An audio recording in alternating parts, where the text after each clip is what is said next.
I have started.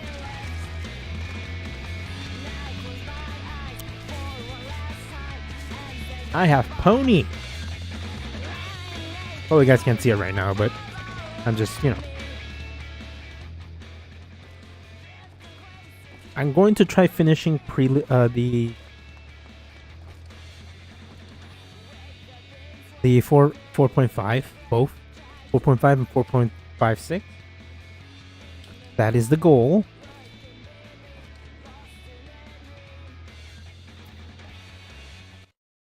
Also, earlier today, I got the pony.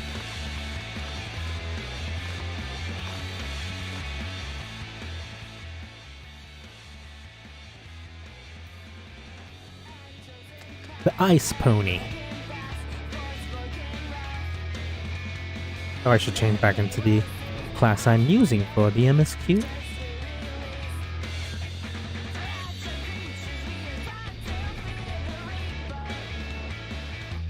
So for all of Stormbringer, Shadowbringers, I'm going to probably be doing Dark Knight.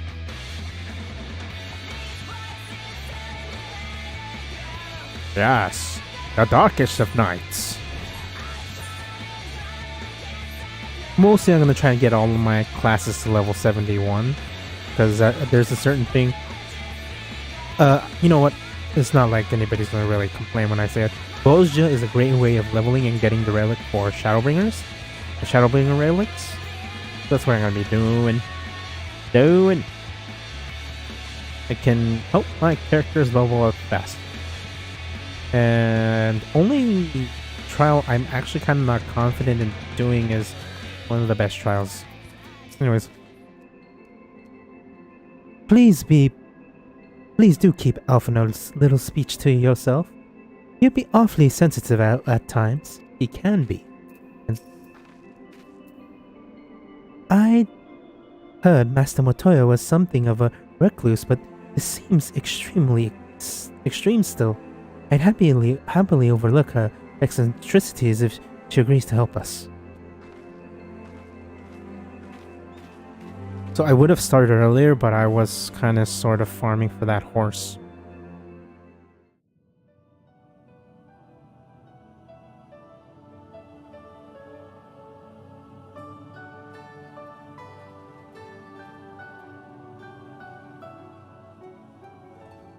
Come to disturb my peace again, have you?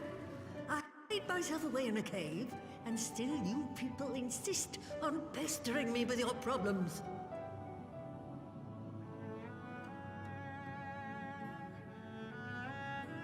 Oh, I mistook you for young what's-his-name, but I see now you're the sister.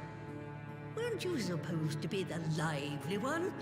I've seen happier faces at a rain-sodden burial. Well, I'm sorry to dash your expectations, but the situation isn't exactly conducive to gaiety. Now don't be rude, Alice. Ha! That's more like it. Stoller used to spit and hiss like a wildcat too. Better for a young thing like you to be filled with fire and leave the doom and gloom to your elders. Now, what exactly does this tragic situation of yours have to do with me? If I may, Master Motoya, we have need of your crystal eye once more. Gumball. Jawbreaker more. Giant Jawbreaker. And Stoller is one of the afflicted, is she? Very well. She may be an ungrateful stray, but she's my ungrateful stray, and I'll not see her buried before I am.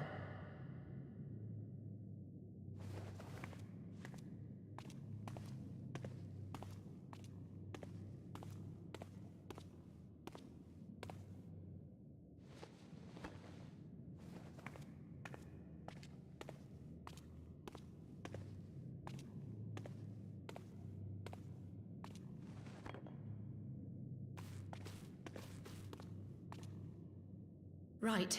Let us see what we can see. I'll begin from where our friends first fell, and cast my senses out from there.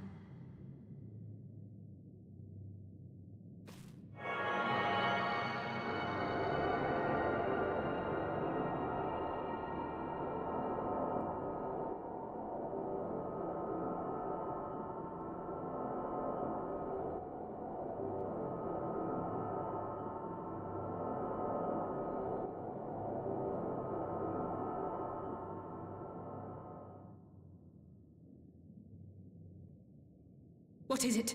Did you find them? This doesn't make sense. How is it even possible? How is what possible? Kryl, what did you see? The threads, they just ended. And no, I didn't lose track of them. I followed them as far as they went. It's as if they were cut off. Dun dun They would have dun! dissipated if it had. Oh gods! Their bodies are just husks. It's like the broodmother's daughter all over again. No, this is different. The Kalyana girl was already dead, body and soul, when Lakshmi effected her resurrection. Aye, let's not jump to conclusions. If their physical forms yet breathe and show no signs of wasting, then it follows that their souls must still be intact somewhere. But where? That's the question, isn't it, girl? Death has not taken them to the ethereal sea, yet there are no tracks left for us to follow.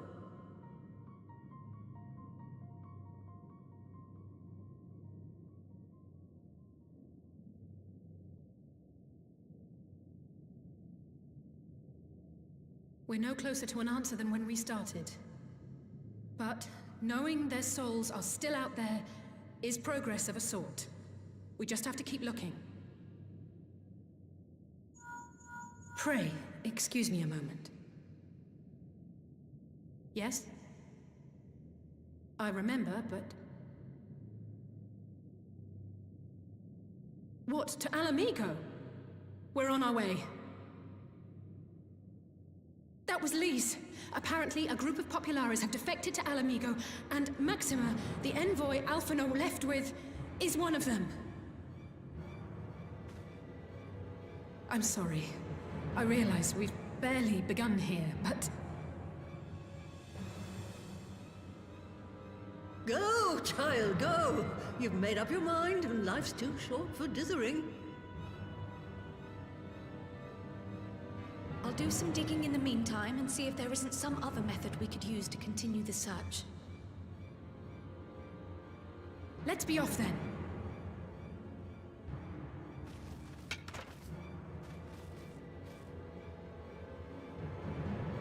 Oh, not again. The enchantment barely seems to take these days. I chalk it up to old age, but I rather doubt it's that simple.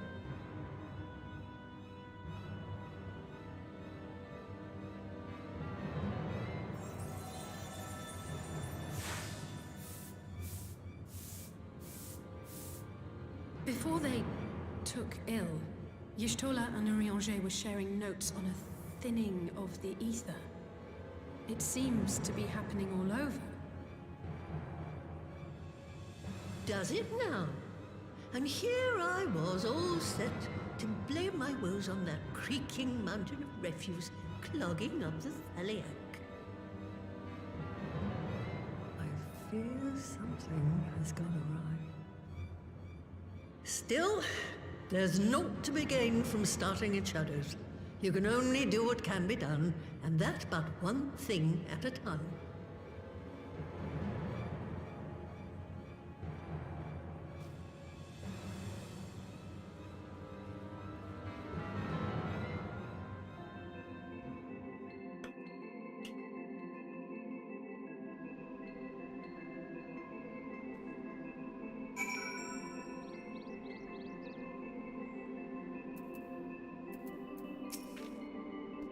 I'm sorry I couldn't do it more. I've never seen a soul soul's thread end so abruptly before. So that was the woman who tamed Y'shtola. I had a distinct feeling of being grabbed by the scruff of the neck and having the nonsense shaken out of me. When Alphino is back, I'd like to visit again and ask her what tales she has of Grandfather. By the scruff and shuckin'.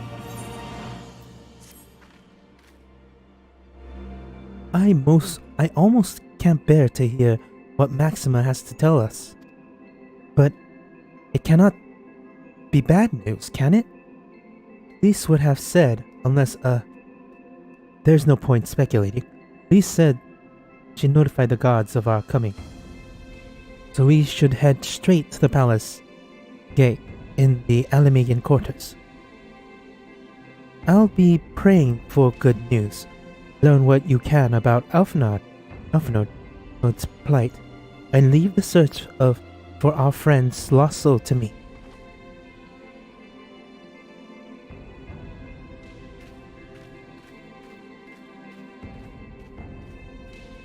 Like my snazzy hat? Oh. Come on, I have a cool hat.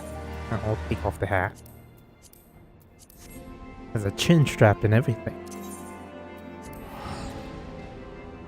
Greater teleportation.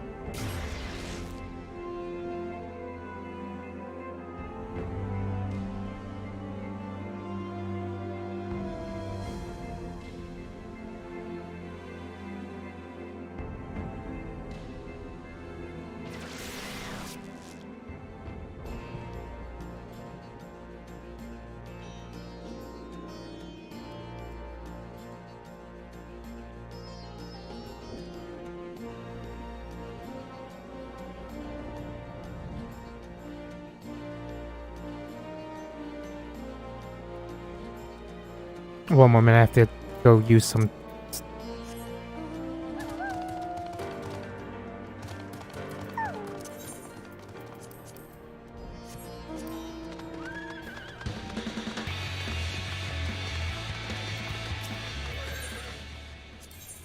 Did I buy all three on three? Ah. I use these on some.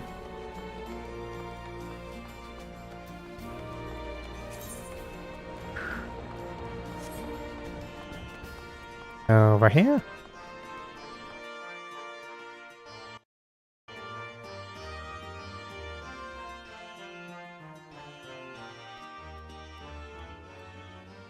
Now to the Alamigan quarters. Like money saving measures.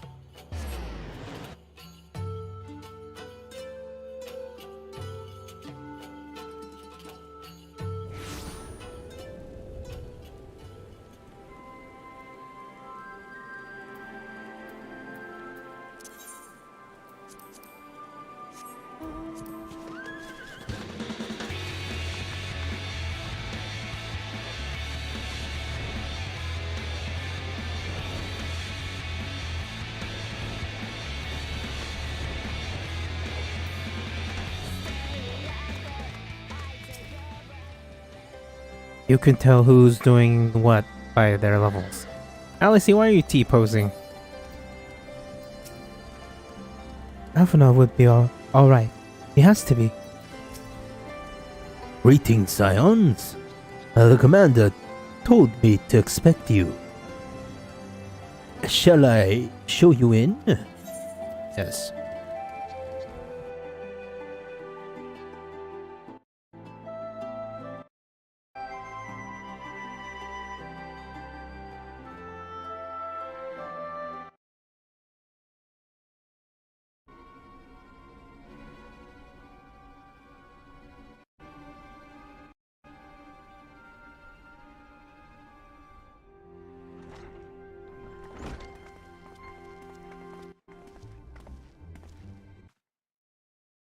Halfway across the realm, but when Maxima mentioned Alphino, I thought you'd want to hear the news in person.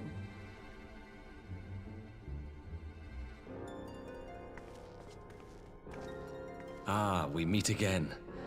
Though I was hoping our reunion would be under more auspicious circumstances. What happened to my brother? Where is Alphino? Never fear, my lady.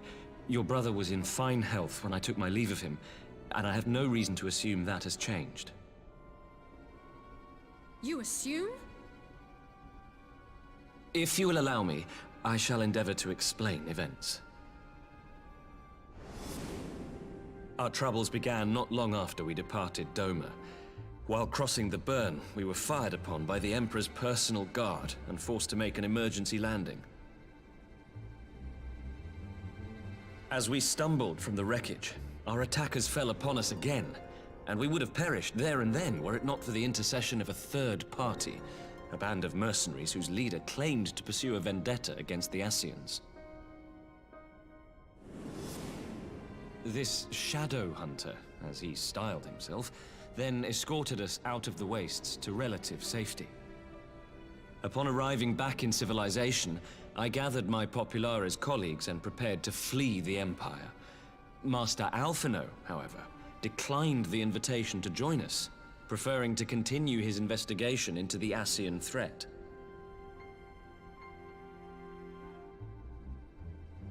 Well, at least he's not lying in a heap in the burn. Tell us more about these Ascian hunters. Who are they? And is Alphino still with them? He is. As to who they are, I'm afraid I have nothing to tell you. Beyond the fact that they root out and destroy Ascians, they were unwilling to divulge anything which might serve to identify them. They would not even reveal their next destination.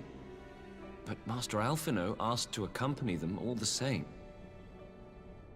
Since parting company with your brother, we've been engaged in a game of cat and mouse with the Emperor's guard. We made our way through province after province, finding the army busy restoring order wherever we went, until we finally arrived here in Alamigo. I can't thank Commander Aldin enough for giving us such an unexpectedly warm welcome.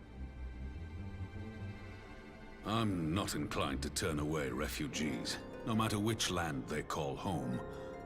And if they can tell me how things lie in Garlemald, all the better. On that subject, there is much I would tell you. During the course of our journey, we heard tales that an entire rebel army had been slaughtered in the space of a single night. It would seem my former comrades grew tired of putting down uprisings in the conventional manner, and chose instead to bring a formidable new weapon to bear. Details were sparse, but the rumor alone was enough to dampen the flames of rebellion. I have also heard reports that several companies have withdrawn from their designated provinces and begun marching westward. It is my assessment that the Empire's forces are mobilizing for a large-scale military engagement.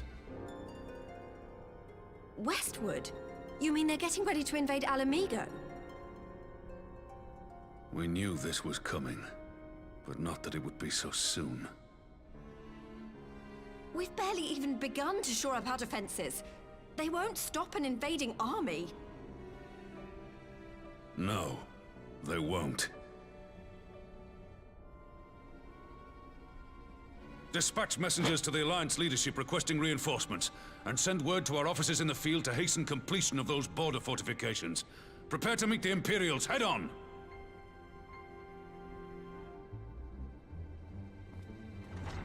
No matter how quickly we act, we still want for time.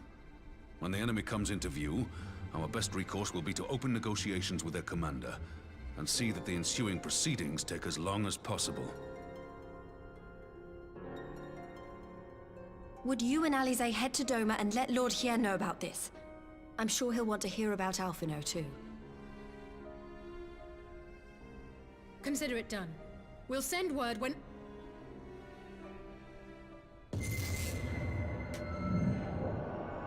Untold sorrow must be changed. Ahead looms a calamity. God damn it, stop it, Be Graha. an instant. Throw wide the gates.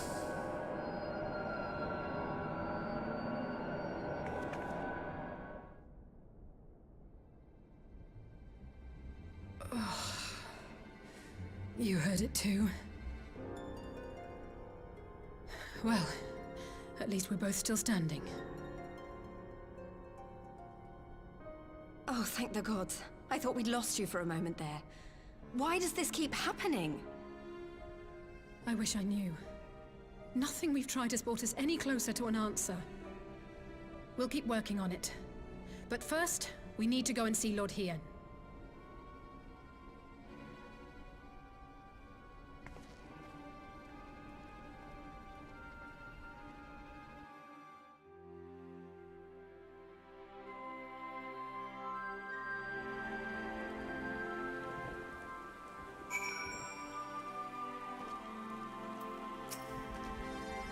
So, Alphinus is safe. For the present. At least. Now, all we need to worry about is a full-scale Imperial invasion?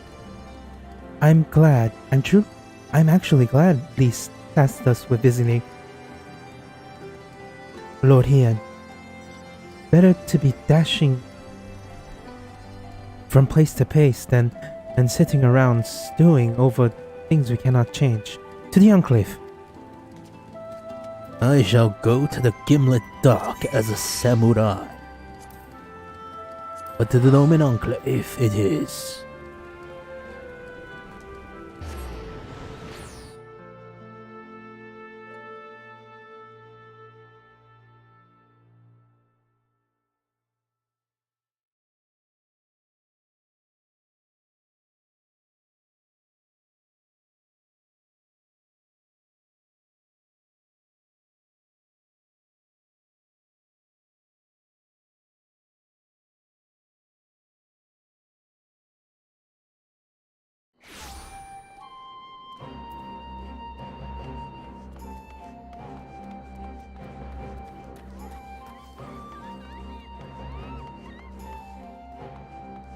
Weird. Tomorrow most likely will not start Shadowbringers. I still need 3 job quests. I think 3. Let me... You see, I still need to do Astrologian, Bard, and... Oh, actually it's 4. I don't think I did Black Mage. I have the spreadsheet.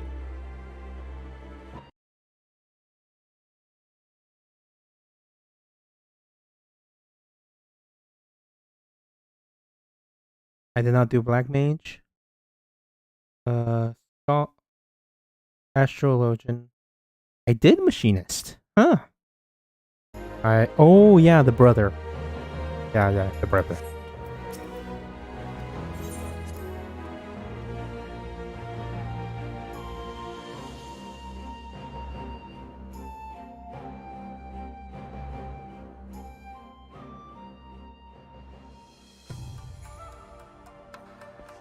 Hello, everybody. Oh, Damascus. The fall of Rabanasta was not the end of our nation. We who survived retreated underground and have been gathering strength to mount a counter-offensive. Damascus will rise again. I have come to represent the people of Nyangsha. Long have we struggled in defiance of the Empire. Waiting for just such an opportunity as this alliance presents. After their humbling at your hands, Magni and his Ordinai have sent every waking moment upon the training fields.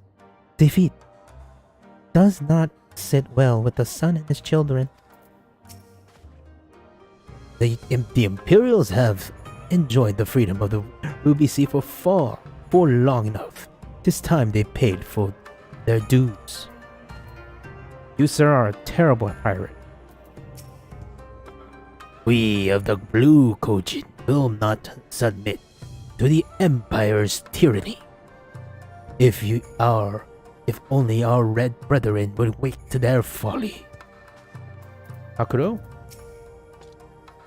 Lone Doma could accomplish little against the Empire. But in concert with the allies we have gathered here today, we might do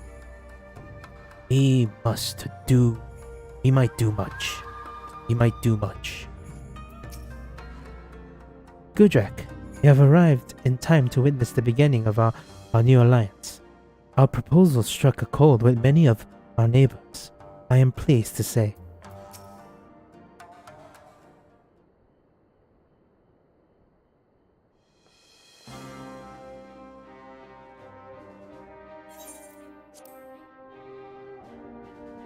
Greetings, my friends.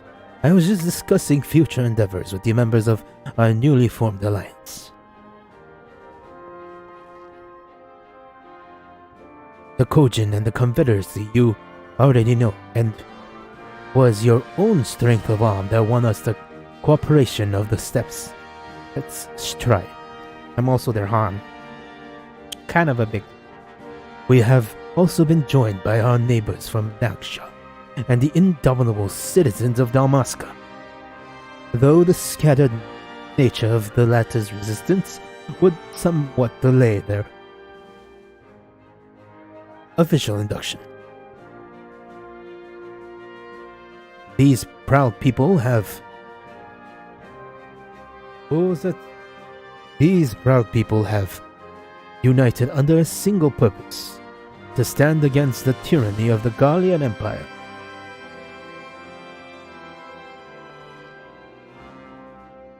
I am glad to see your alliance is coming together so swiftly. As things stand, I fear we shall soon have need of your strength.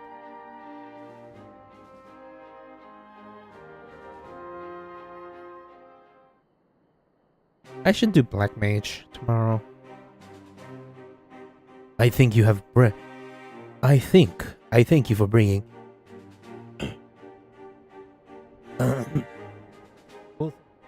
I thank you for bringing me news of Alphonse. His fate is never far from my thoughts, and not only because he is our emissary. As for this sudden deployment of Imperial forces, I agree that Elimigo would be wise to shore up its borders with all haste. Every report we receive from our shinobis indicate a massing of troops in the western provinces. It seems all but certain that the Empire is poised to bring its fist down upon Eosia. And I will help deflect that blow, but I cannot risk sending reinforcements just yet. We will remain vulnerable to airborne assault. Until our war is in the burn, is in place. The all-important Alamigan energy barrier. The energy barrier? Yes, I thought to call it something more auspicious. A name drawn from the four lords of legend. Perhaps Shiryu's Aegis? Or some such. Well, your thoughts? Your thoughts? I believe the Ironworks engineers report they have finished calibrating the generators and are ready to proceed to the testing stage. See, for people who think that this takes place in 1 year, it's not. It's more longer because you can't set that all up in like a week. It takes longer than that. It takes several months, I'd say. Have you time to attend the first test? You've seen the field, which protects Aziz's law firsthand, and I would be interested to hear what you think ours compares.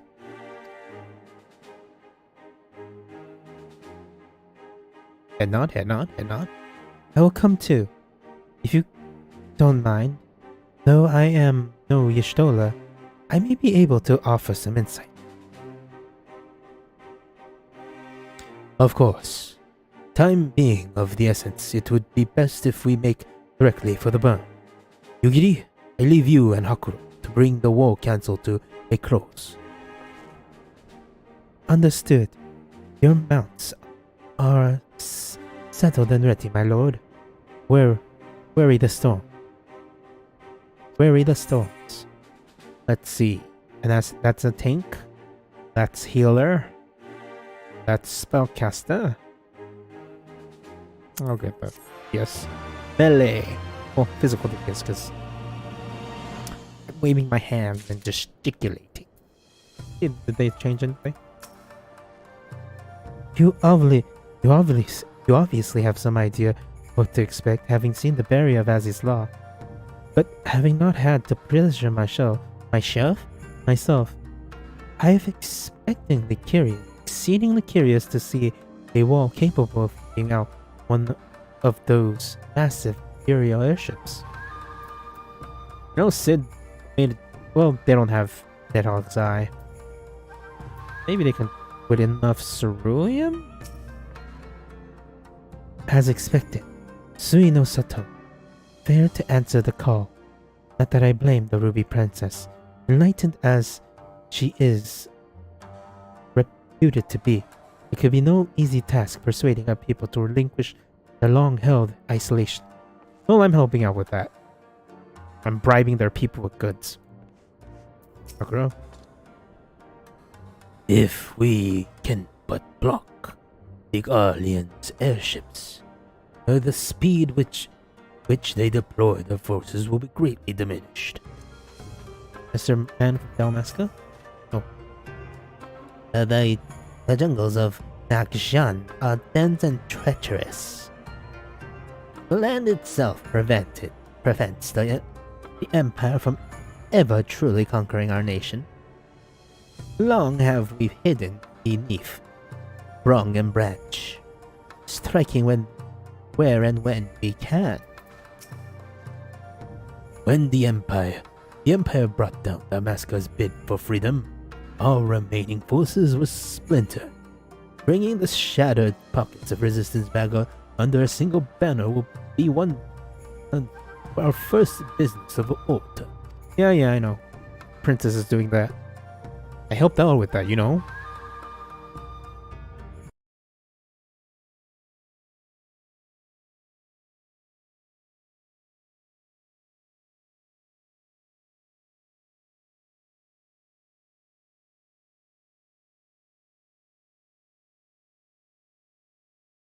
Ashlia Ragningan Dalmasca.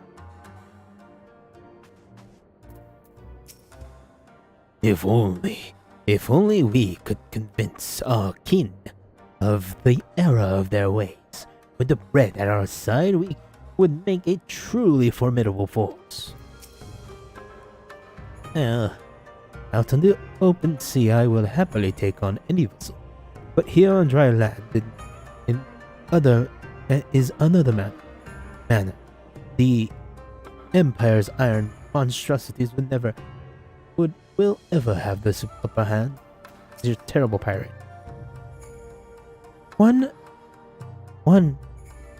after another, the tribes from across the steppes have come forth to pledge their warriors to the Alliance. Many simply crave a chance to seize glory in battle. It is true, but their eagerness is most welcome, nonetheless.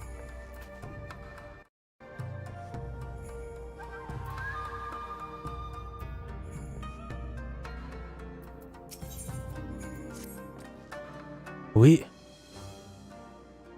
will cross the burn by you and Falcon. As before, join me at the Overlook, or near the House of Fears.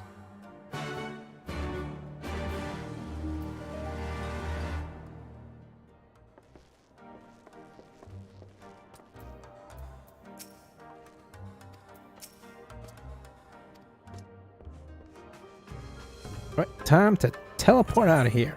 Oh no, not that. to the House of Fierce.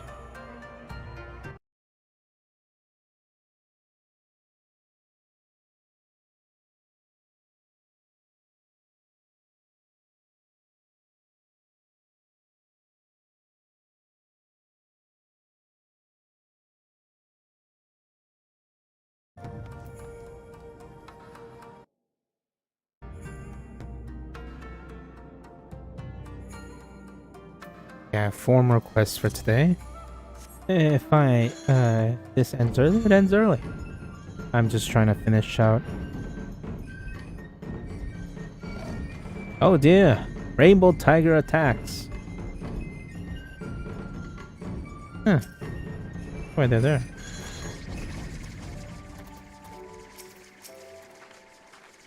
Let us pray there. Let us play. There are no sandstorms brewing out there.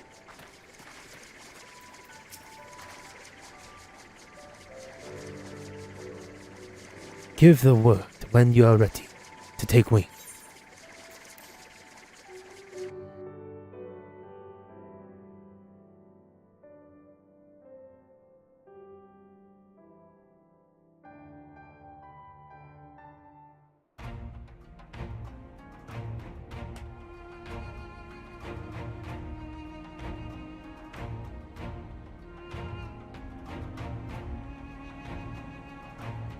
Ikimasu!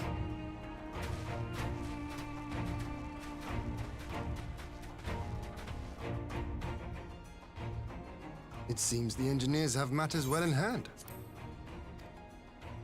Should the barrier work as we intend, Doma will be free to reinforce her allies in Alamigo without fear of weakening her own borders. Honored friends, the time has come to put your hard work to the test. Start the generator.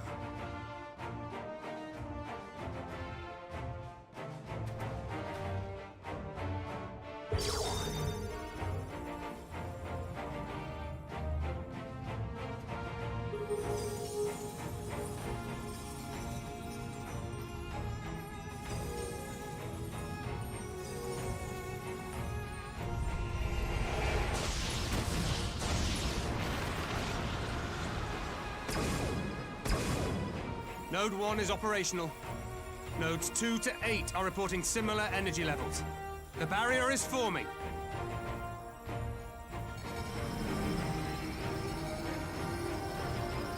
$1,000 yards, 2,000, 3,000. Expansion remains smooth. No fluctuations detected.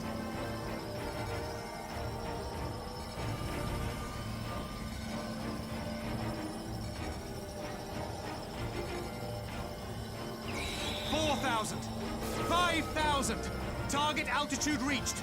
The barrier is holding steady at 5,000 yards. We've done it. Woo!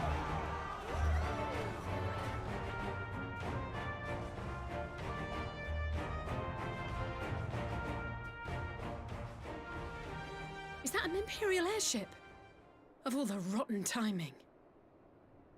But this is a gift, Mistress Alize. They can test our new wall for us.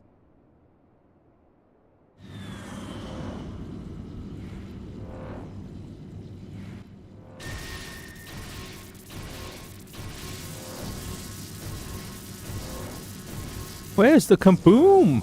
The earth-shattering kaboom! Seems solid enough, though I was hoping for a fireball.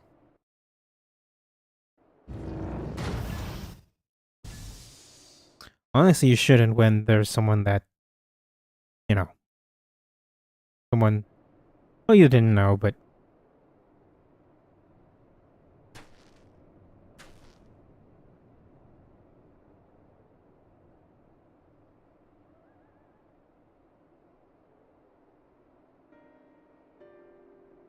By the gods, it's Alphino. What are you? Let me go! He has my brother! the barrier, let's say. Lower the barrier!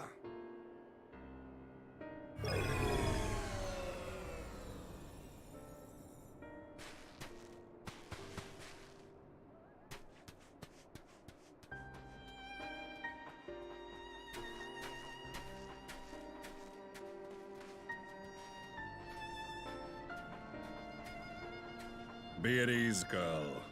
The lad is not dead, merely locked in slumber. No, not him too.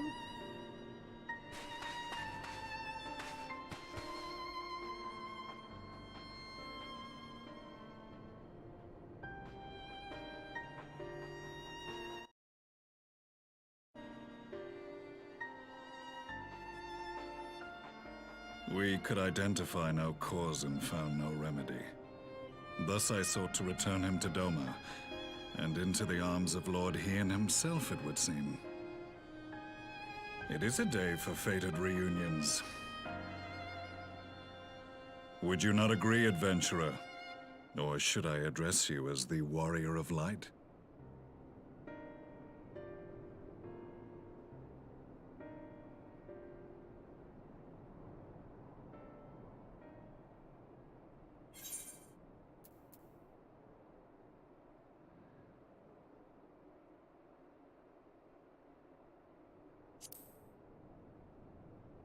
Oh, I was muted. Aye. Gaius van Baelsar, the Black Black Wolf. That was the title I was given. One I have long since relinquished.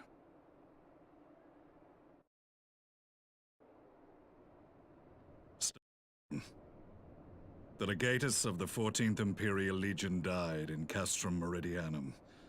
I am no more than Gaius Baelsar, a man without rank or allegiance. Impossible! There's no way you could have survived! Do you remember how it unfolded? Yeah, there was an explosion. It How I was deceived awesome. by La Habrea. How I was convinced the ultimate weapon would allow me to bring peace to Eorzea. It was Yes, he used me. hilarious. As he used so many others, all to further the restoration of his wretched. Yet even with the might of Alec at my command, you bested me. And as the Praetorium went up in flames, I was content to burn along with it. For a moment at least.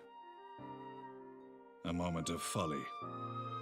To surrender my life thus would have been to betray all who died for my cause. It was for them that I dragged myself free of the rubble, and swore vengeance on the Ascians.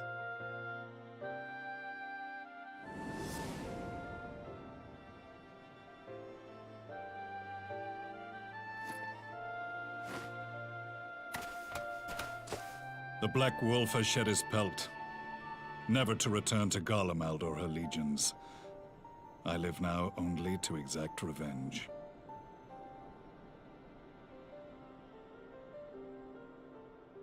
My principal quarry was to be La Habrea, whom I gather you have since ushered onto oblivion. But so many more remain. Long as their kind lurked in the shadows, laboring to sow chaos throughout our world, I would see each and every one dragged into the light and put to the sword. Are the Scions not of like mind? In this single respect, perhaps. Then I shall continue the partnership the boy began, and share what intelligence I have acquired. Among the Ascians, the Black-Masked Ilk are subordinate to those who wear red. This you already know. Yet among the Red there exists a hierarchy. Those set adrift with the shards clearly stand below those still joined to the source. Nabriales, who once dared to intrude upon the Rising Stones, belonged to the former group. And while he was indeed a dangerous foe, his powers were inconsequential next to the paragons of the Source. The first was La Habrea, who plagues us no more. There is also the white-robed Elidibus, and the elusive Emmet Selk, about whom little is known. We have files on La Habrea and Elidibus, but I believe this Emmet Selk is new to us? As I assume my brother told you, We have evidence to suggest that an Ascian now walks in the body of the Crown Prince. Have you identified this interloper? Elidibus seems the most likely culprit. As emissary, it is his role to maintain the equilibrium between darkness and light. Your many deeds in Hydaelyn's name have upset the balance, and I believe he seeks to restore it by throwing his considerable power behind the Empire. As a leader of the Ascians, he is one of our primary targets. It was on the trail of this very prey that the boy and I came across the scene of a failed uprising. In the absence of a single Garlean casualty, we inspected the bodies of the rebels, and the lack of any external injury drew my immediate attention. They had been slain by Black Rose, an alchemical invention of the Imperial Army. When I yet served as legatus, I ordered its production halted, and all stockpiles destroyed. Toxic gas is not a tool of conquest, but of extermination. Toxic gas? This must be the new weapon Maxima warned us about. Something deadly enough to sweep away all resistance in a matter of hours. Gods. You don't think they're planning to use this in Alamigo, do you? Put your fears to rest. We infiltrated the production facility and destroyed all existing stores of the chemical along with the plant itself.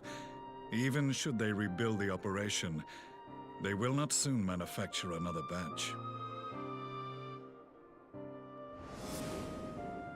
Regardless, I would draw your attention to a directive we discovered in the plant's records.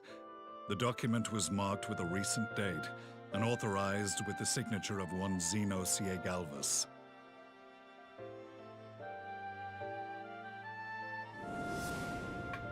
A dead man signing the death warrant for thousands. 'Tis bad comedy.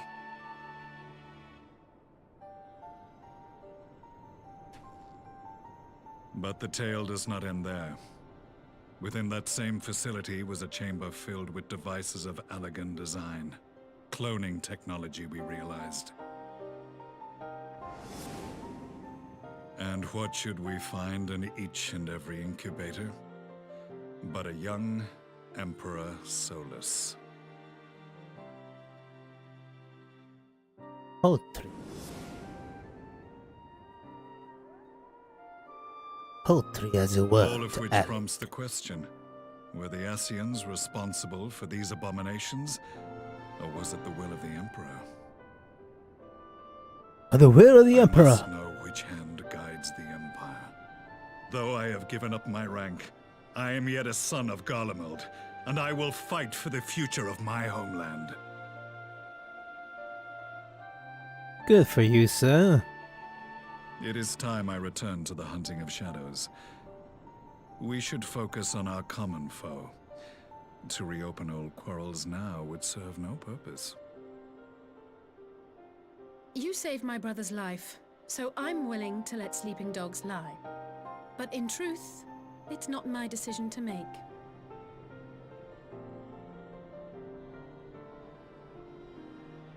I mean, honestly, you're right. There are more important matters at hand.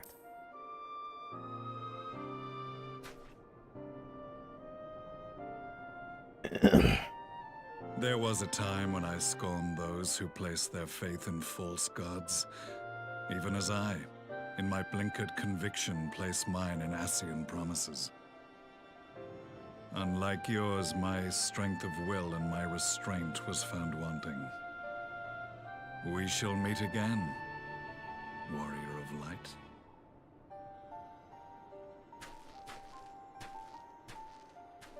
Warrior.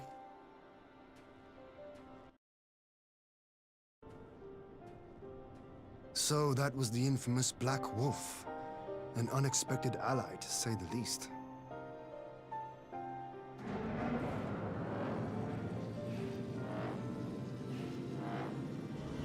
Well, I am content to leave the fine-tuning of the barrier to cleverer minds.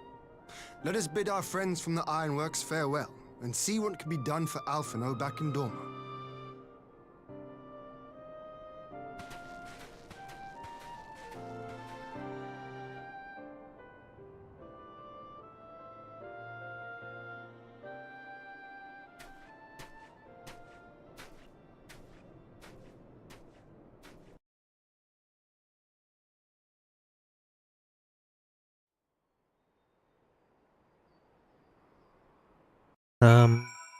Fly away. Huh, everybody's gone. Where's LSA? Even should our allies send a Even should our alliance send a contingent to... Even should our alliance send a contingent to Eorzea, I will stay here in Doma, the remainder of our forces. As much as I would enjoy taking Imperial heads at your side, we cannot leave our borders undefended. You are one big wolf, Mando. God.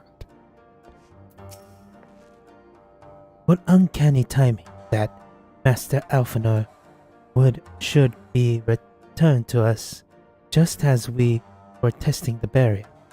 I only hope a cure can be found for his malady. Otherwise, the War Council has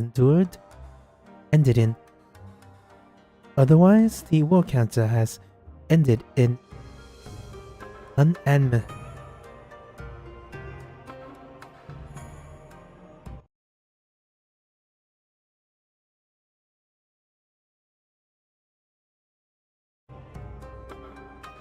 Unanimous agreement to forestall the Empire's expanse plans in this region. Our allies are willing to send troops to fight in Eorzea.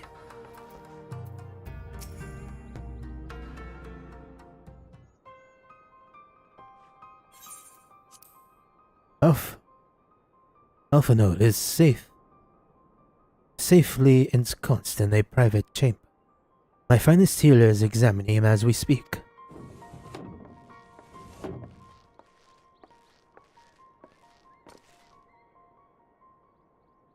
I've spoken with the physician. There is no outward sign of illness. Alphanode is lost in a sleep which he cannot be awoken. Just like the others. It seems that even the lands of the Empire were not far enough away to escape the cursed voice. What's it? I share your frustrations, Alice.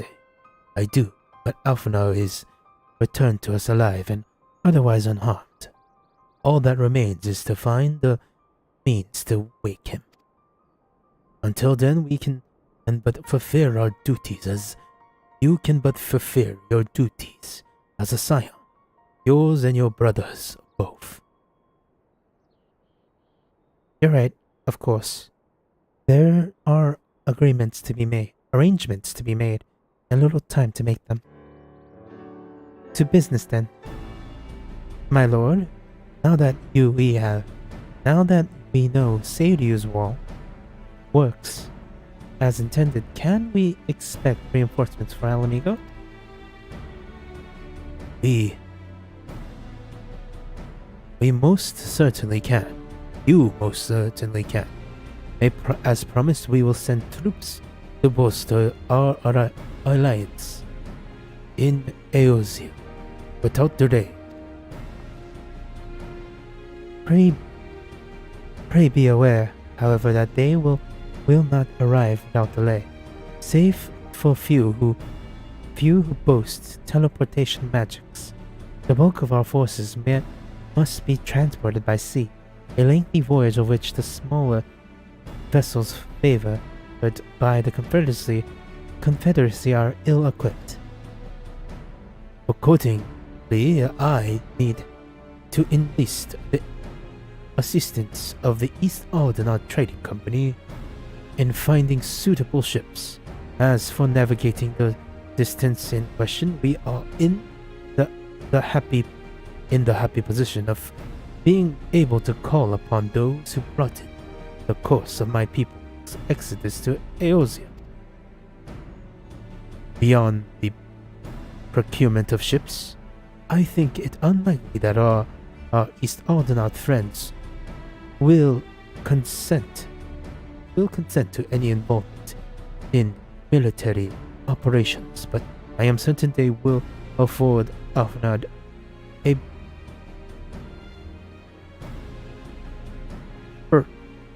berth aboard one of their vessels. I shall have a Chirurgeon to accompany him every inch of the way to the Rising Stones. You have my thanks, Lord Hien. Yugiri, I will go on ahead with our friends to Alumiko. Enlist all those capable of teleportation and put them at the disposal of the Eorzean Alliance. As soon as possible, they will form the vanguard. Yes, my lord.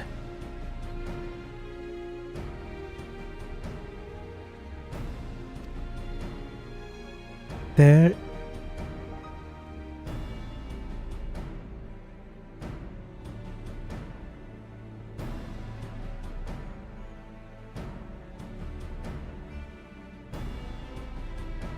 This is exactly what we had hoped for. East and the Alliance leaders would be glad indeed to welcome the combined strength of the East.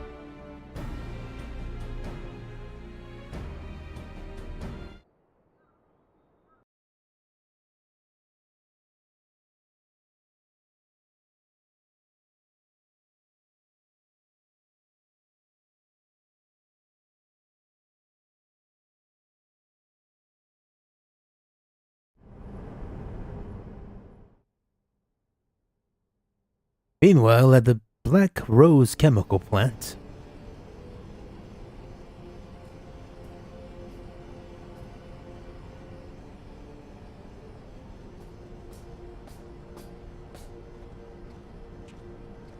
Our supplies at Black Rose have been ruined, but the new plant is already under construction. We should have the first batch ready in time for the offensive, Your Radiance.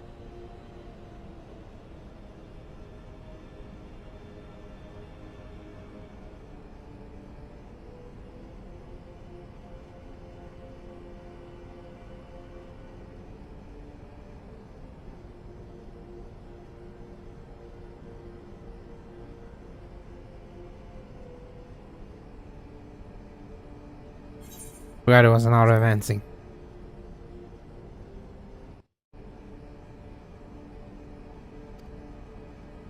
See that you do.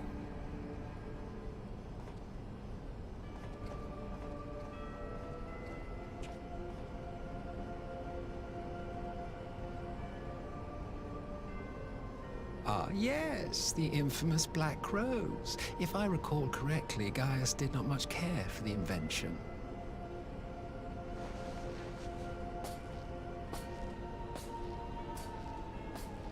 A ruthless and indiscriminate weapon indeed, this airborne poison. It seems you are capable of making decisions worthy of your bloodline.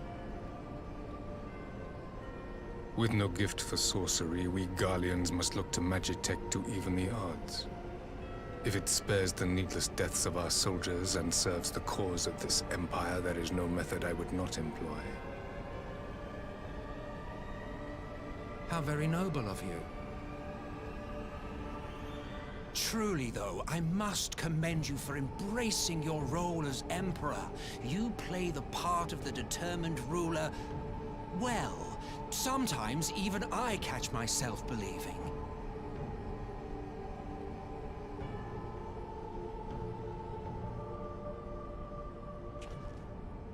A silent agent of death.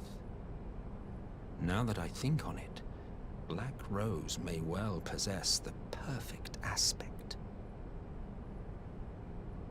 Slowly but surely, the deluge of light has worked upon the ether here in the source, and the gas should be most susceptible to its influence.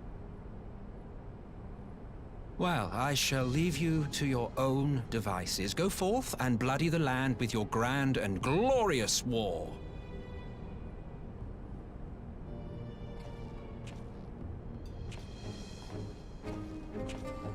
While you do what, precisely?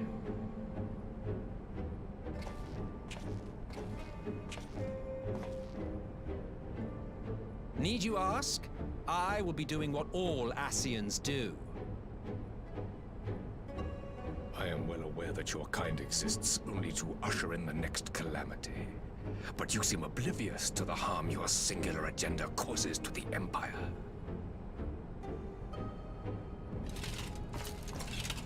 You cannot have forgotten the events which followed your mortal demise.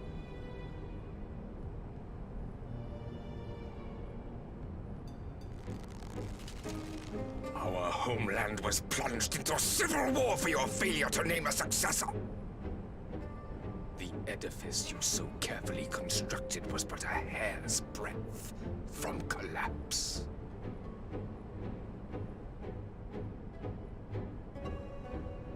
Are you truly so naive? You thought me oblivious to the consequences of a departure so painstakingly timed? It was by design? Well, of course it was. Though I will admit the resulting panic exceeded even my wildest expectations. But how can you be surprised? Throwing the world into disarray was the very purpose for which this nation was, as you say, so carefully constructed.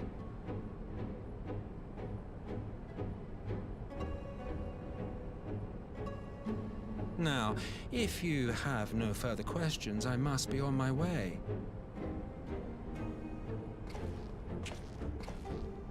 Since we may not meet again in this lifetime, it would be remiss of me not to offer a word or two of gratitude. I really must thank you for this surplus of vessels. I can mold any host into my own image, but having bodies tailor-made for me in this fashion is so much less tiresome. You dabbled in Allagan cloning techniques, yes? It certainly is a compelling, not to mention entertaining, field of research. And of all the options available, you chose the Founding Father on whom to experiment. You have a twisted streak to you, Varus, like grandsire, like grandson, hey?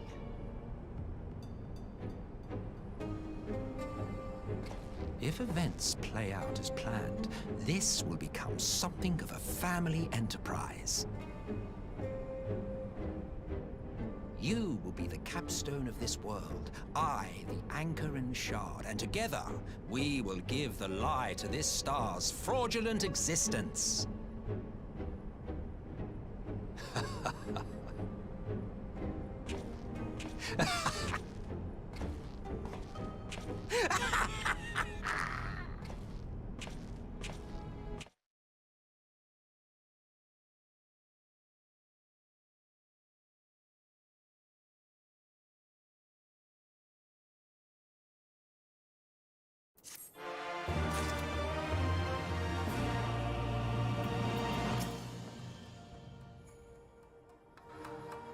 Come, let us return to police and share the good news about our Far East reinforcement.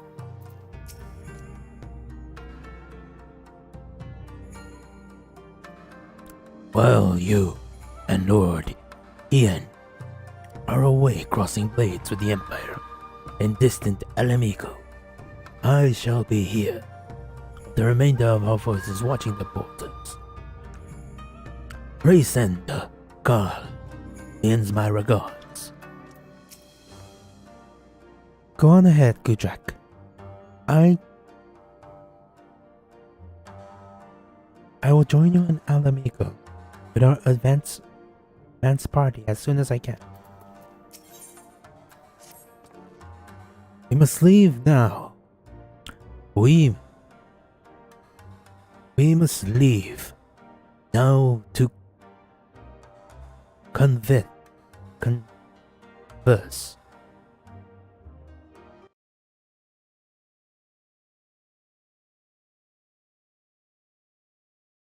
Convene with Eosia's leaders, and it may be some time before I return to Duma.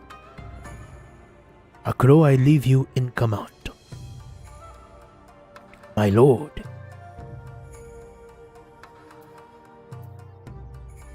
I shall assemble an advance party with all haste and join you in Alamigo forthwith.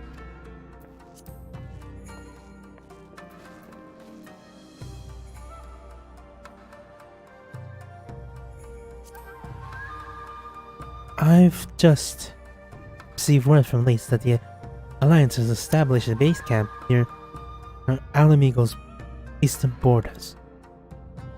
Once we arrive in the locks, we'll report to a resistance officer stationed in Porta Praetoria, who will point us in the right direction. Let us not keep them waiting.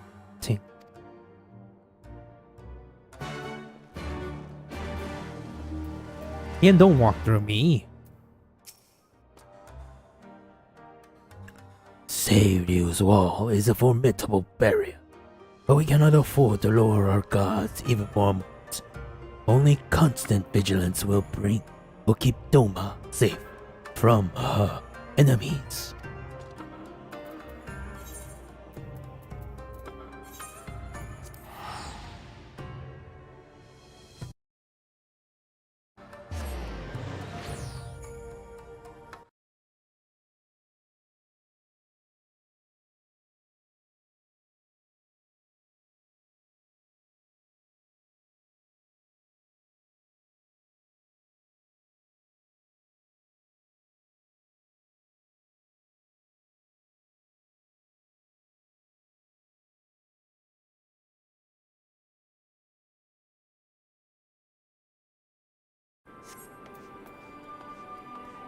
To the western front, to the front lines.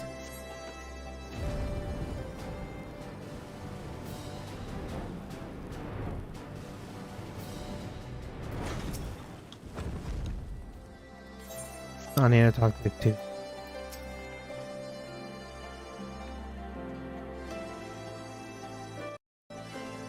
Here we are again, ready to fight the same foe. Yet I would not be anywhere else. This conflict concerns us all. Come what may, we cannot allow the Empire to regain its grip on Alamigo. Here, I think we found the guide Lise mentioned. Ah, you must be the Siam party I was told to look out for. If you'll follow me, I'll take you directly to the Alliance headquarters.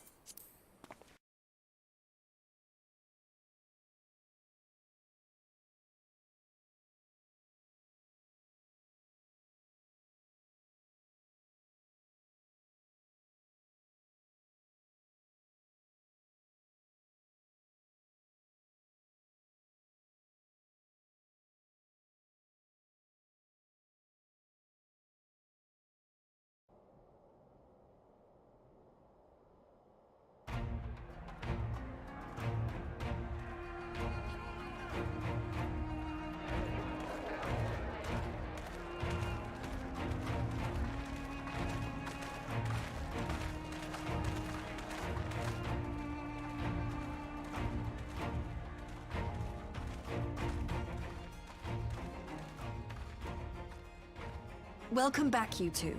Greetings, Lord Here. Glad you could join us. Glad to be here. I would have come sooner, while our own defense is not in question, but I am pleased to report that our soldiers are assembling for deployment to Alamigo as we speak. We're grateful for your support. Thanks to the efforts of our allies, it won't be long before we've established defensive positions on this front as well.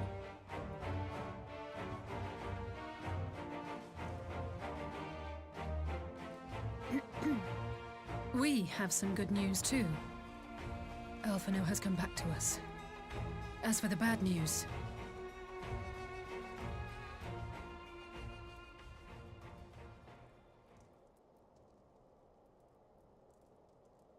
So, our Alphino won't wake up, Gaius van Baelsar is alive and hunting Ascians, and the Empire is planning to poison us all with toxic gas. Does that sound about right? Ordinarily, any one of those things would have left me in shock. But the way things have been lately, it's all starting to seem pretty normal. Getting back to your report, are we sure this Black Rose is the weapon Maxima was talking about? It fits the description. And it seems we have Alphino to thank for sparing us an early demonstration of its effectiveness. I have a feeling this won't be the last time his bravery in the Empire will serve us here in Eorzea. The threat of an unknown weapon has had us all on edge. But now that we know what we're dealing with, we can take steps to defend against it. As for Gaius, I'm not sure what to think. Am I happy he's alive? Not in the slightest. Am I happy he's hunting Ascians? Aye, I'd have to say I am. Oh, speaking of Garleans you didn't expect to see, we have a tale of our own, as it happens. When we sent envoys to the Imperial Army to request talks, they returned with the message that Varissos Galvus would be attending.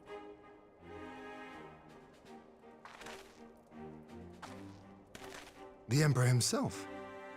Well, Varus did sanction the Popularis peace mission.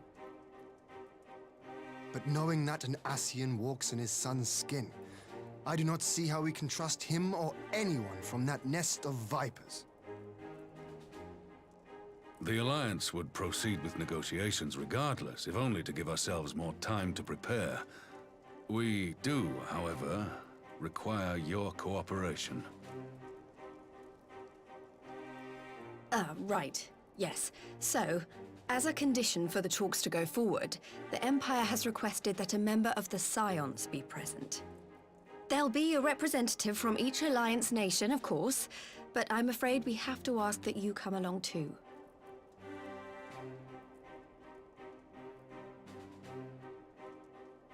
God, Lise, you know how much I hate politics. But then, what choice do I have? Alphino and the others aren't going to do it. Very well. I shall attend as the Scion's representative. What about me? In case you're wondering why I didn't ask you, the Empire also requested the presence of Eorzea's champion.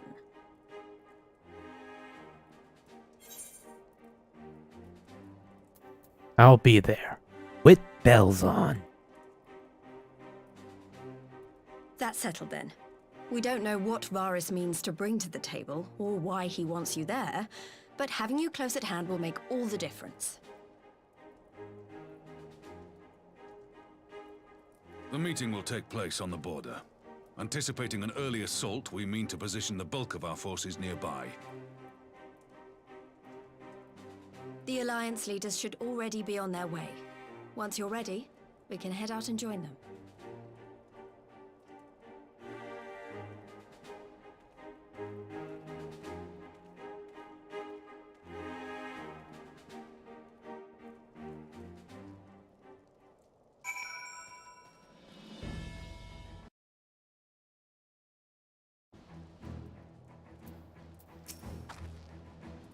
If Sharlayan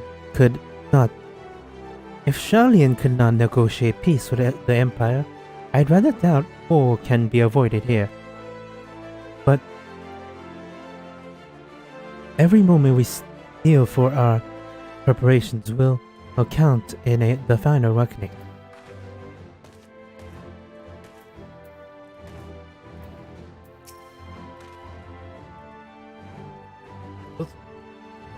Is Emperor Varus enthralled by the Ascians? That is the question. Should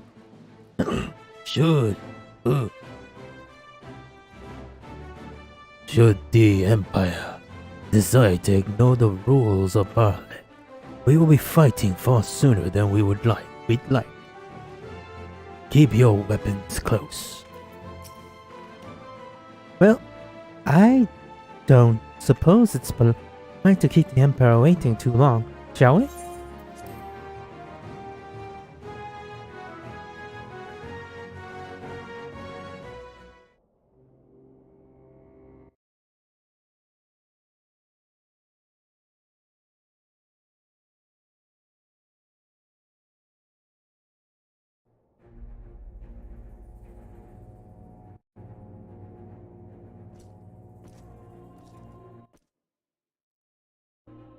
Menacing.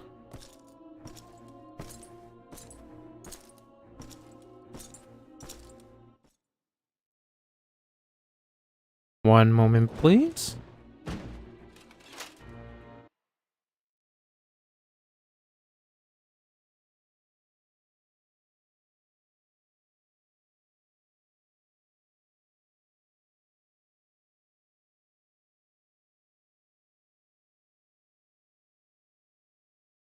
Was convened at your request. I invite you to speak first. Very well, Your Radiance. I, Nanimo Ulnamo, 17th in the line of Ul, should be pleased to oblige you. One moment.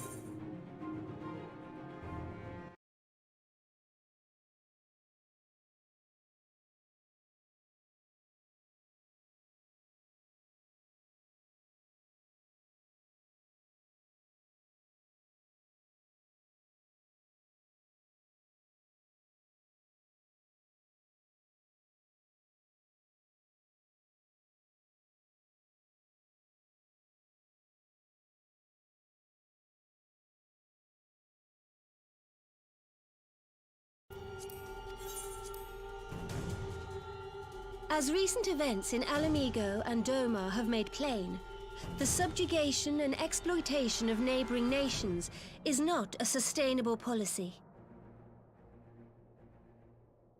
Should this day end in war, you may very well defeat us, but you will never extinguish the people's desire for freedom. Though it may not be in our lifetime, there will be another revolution, another war, and the cycle will continue. Doma has entered into a concord with the nations of Eorzea, a partnership wherein we recognize one another as equals. Garlemald could be afforded similar treatment. You need only set aside your ambitions and join us in paving a path towards peace.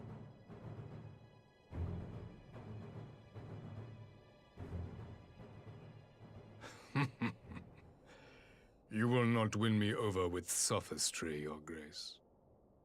As you know only too well, this alliance lacks the strength to keep the peace within its own borders. Even now, your struggles with the Beastmen continue unabated. Divided, you sow this fertile soil with the seeds of your differences and reap naught but discord and chaos for your trouble. Eorzea must be united under one leader, one purpose. I would offer you both and bring an end to your strife. With all due respect, Your Radiance, the only thing that you offered the people of Alamigo was fear and hopelessness. The citizens of Doma can also attest to the meager arms of Imperial rule. There is no purpose to be found in a life of oppression, each day more uncertain than the last. Our people are willing to die for their freedom. A great many already have, and countless more will, if we don't put an end to this madness here and now.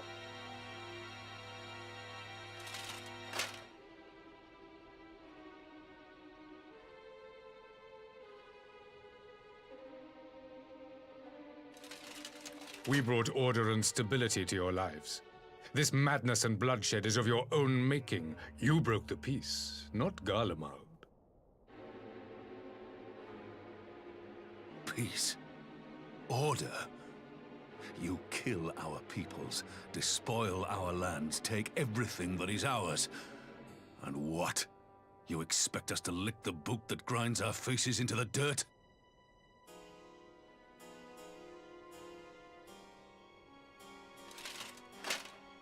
I expect you to weigh the costs. To recognize that countless lives have been lost on both sides in pursuit of a greater good, and to not squander all we have achieved in a fit of petulance.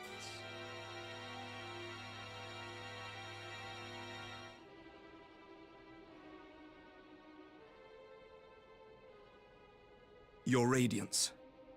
I fear I can personally attest to the dangers of pursuing one's vision with such righteous fervor.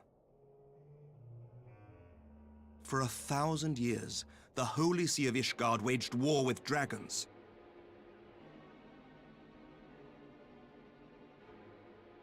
A 1,000 years of sacrifice, of sorrow and hate, in which we bathed in the blood of friend and foe alike. Had it gone on any longer, we may well have drowned. Yet we have chosen to raise ourselves out of this bloody spiral, and have since made peace with our former enemy. So I understand. No doubt the dragons were more receptive to your overtures in the wake of their leader's demise.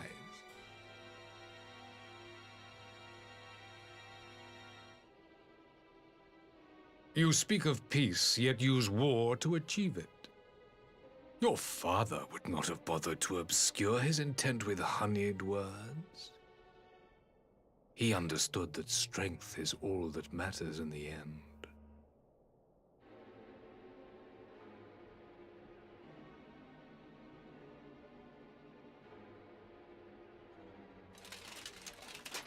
Without his clarity of vision, I can but wonder what will become of Ishgard and her people.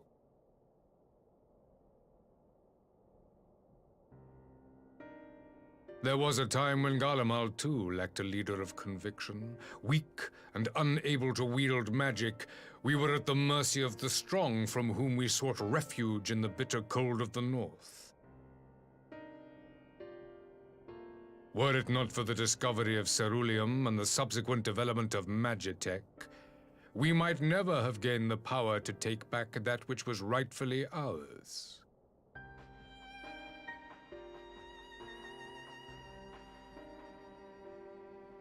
You speak as if your people were the first to have been driven from their homes.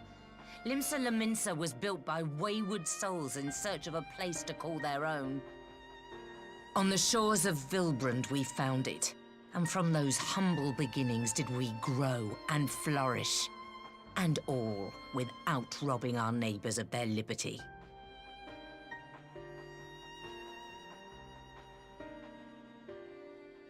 So saith the pirate. Am I to believe that you simply asked the kobolds to yield up their lands and that they were happy to oblige you? That you did not drive them out like rats in the hold of one of the many ships seized by your privateers?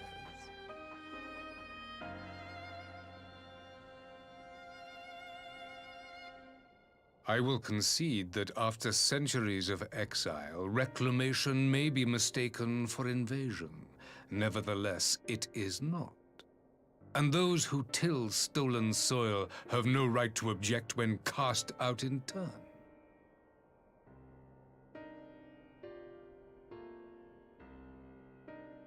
Your uncompromising nature rivals that of the Ixal.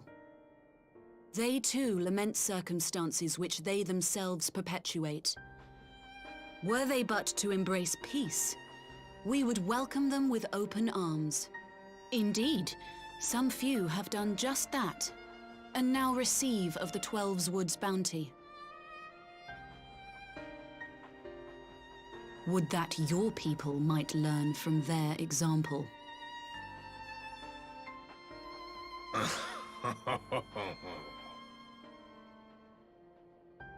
You dare compare us to the Birdmen? You who thought to invoke the 12 and threaten all of creation?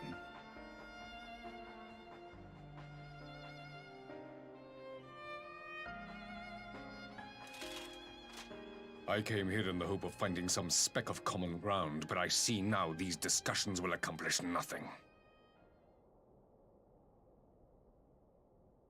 Despite what you people may believe, I am not wont to choose the sword over the olive branch. 'Tis but a pity men are loath to accept one without first being shown the other.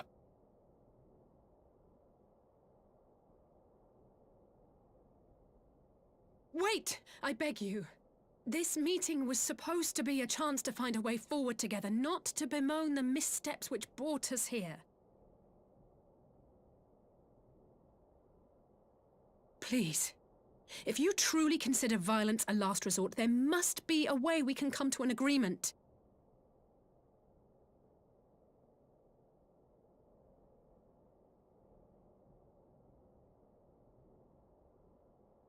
As Mistress Alize says, we did not come here to bicker over the past, but to discuss how we might strive towards a brighter future.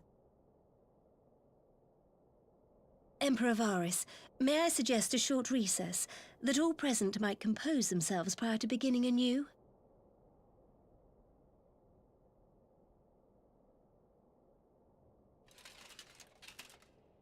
Very well. I pray this intermission will suffice to move these talks in a more constructive direction.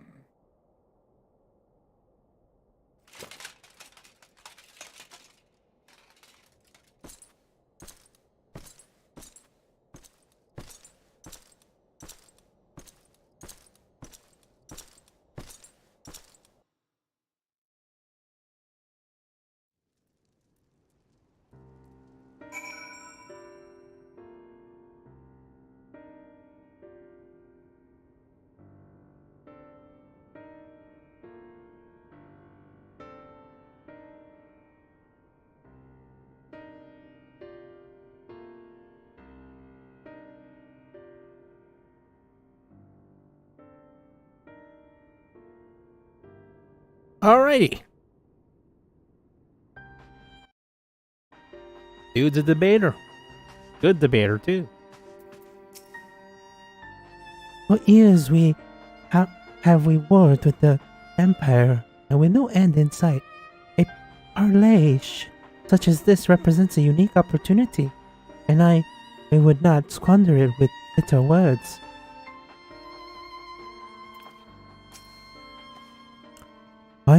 Why did I get the feeling the Emperor is hiding something? Varys holds fast to his ideals, just as I knew he would. He will not be swayed from his path. 'Tis true that Limsa Lominsa's beginnings were not wholly honorable, but our old wrongs do not mean the Empire's deeds right. I do much wonder at Emperor Varys' decision to attend this negotiation. It's plain he has no intention of hearkening to our entreaties. But what then is his goal? Well, whatever rebuke I had in mind was lost when Varys mentioned my father. The man is certainly skilled at keeping his opponents off balance. For a moment, I feared our talks would descend into violence. There and then, Alice spoke of her dislike for politics, but her honest play may very well have prevented a early battle. This is really not my forte. After his Radiant's little performance, it was all I could do not to swear at him. I honestly don't know how I ended up playing the mediator. I just ask myself what Alphina would have done. Tried my best to do the same, and by some miracle it worked.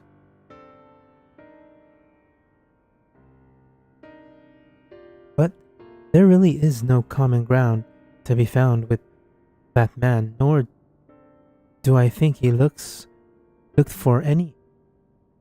So the question comes, what does he come here to do? Because you may be certain it wasn't to make peace. Whatever it is, I cannot make it out. Not yet, at least. We do have a little time before the play is due to reconvene. Though, so why not try consulting our illustrious leaders? Mayhap they have some insight to the matter. Talk to the boys. The parley would never like to bring peace, but I had hoped to learn something of Emperor Varus' relationship with the Asians. As had we all. Yet if he is in league with them, he is not like to volunteer the fact, and if he is not, how much weaker would his position seem for their presence? If we are to broach of the particular subject, we will need to be subtle. Would that I knew more of the man. If you would indulge me. Lord Hien, you received an imperial education, did you not? Is it true that the Emperor's will is considered absolute? There is high authority in all of Golemon, nor else is in us in the heavens. Come to that. Variations of the gods, veneration of the gods is forbidden. The only worship permitted being that of His Radiance's own person. That sounds suspiciously like a religion in itself. I share your disdain for their hypocrisy. Even as they denigrate the idea of faith, they revere their leaders with the fervor others reserve for divinity. Divine, even. 'Tis a flaw common to much of the doctrine they fed us. Logic on the surface, perhaps, but contradictory upon closer examination. I wonder if a discussion of various discrepancies might prompt Varus to reveal something. Say, man. I would say one thing for this Varus. He is well versed in Erusian history. His interest in our affairs is that of a beast in its prey. The conqueror would know his enemy. All should know their enemies, yet there is much and more we do not know of the Empire.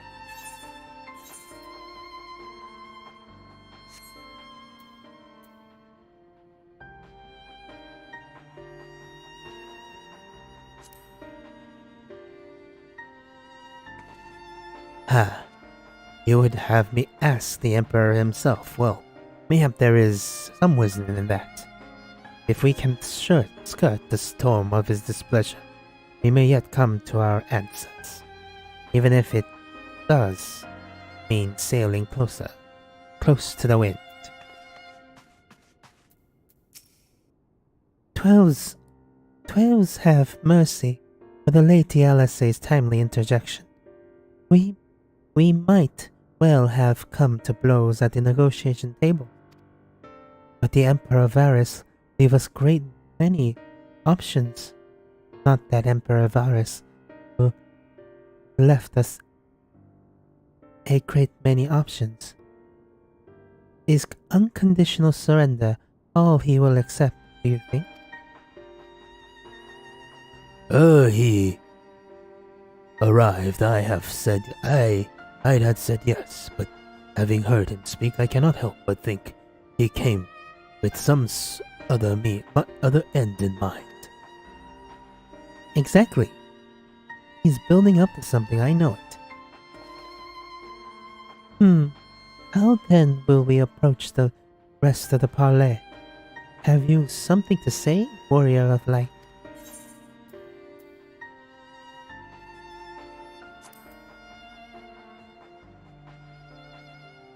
You believe he is more apt to reveal the truth if we put him at ease.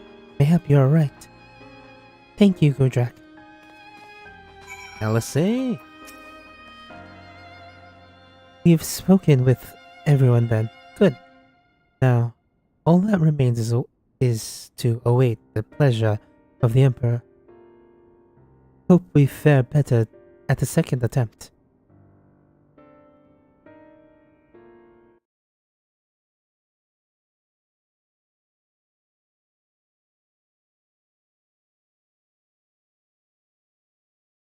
Before we resume, I wish to offer you an apology. After you graciously accepted our invitation to discuss an armistice, we have done naught but rebuke you at every opportunity. I believe I speak for all of us when I say we are deeply sorry for our discourtesy.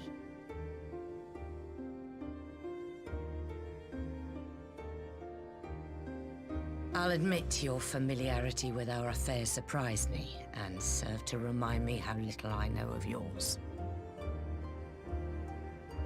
I think all here can understand the desire to reclaim one's homeland.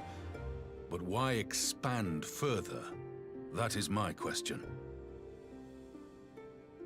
If I may, the answer can be found in the Imperial doctrine they took great pains to impart to my people.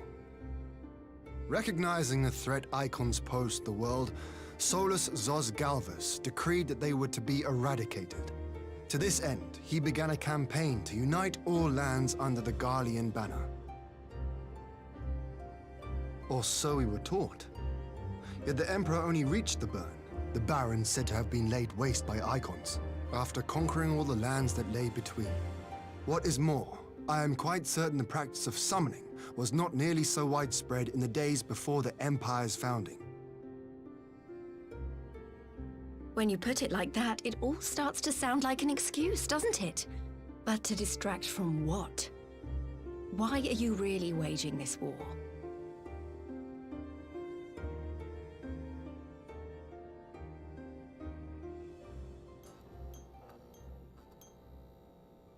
Now you ask the right questions. Finally, you ask the right question. I can but hope you heed mine answer and at last accept the righteousness of our cause. My goal is this: to return the world to the way it once was, the way it was always meant to be. In doing so, mankind will be made whole once more.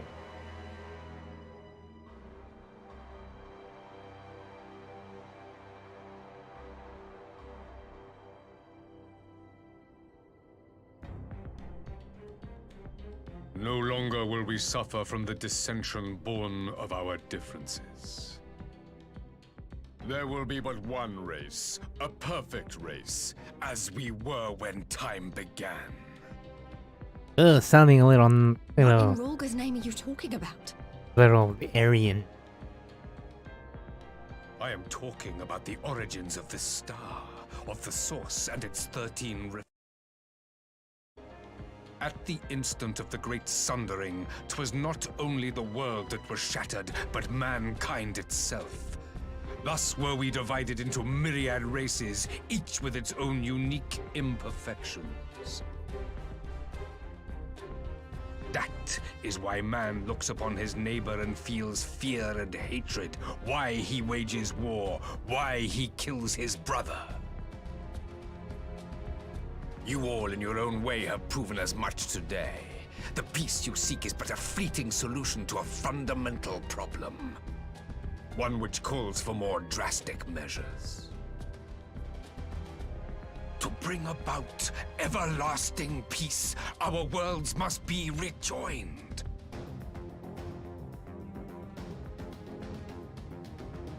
That is the goal the Empire would see realized.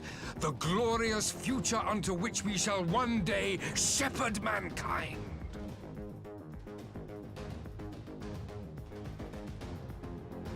A rejoining of worlds.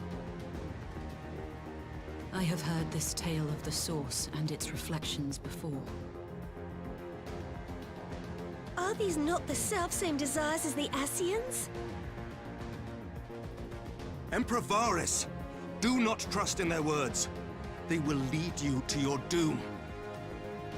My father thought to use them, but in the end he succumbed to their temptations. He embraced summoning like so many other pawns before him. Do not tell us you mean to do the same.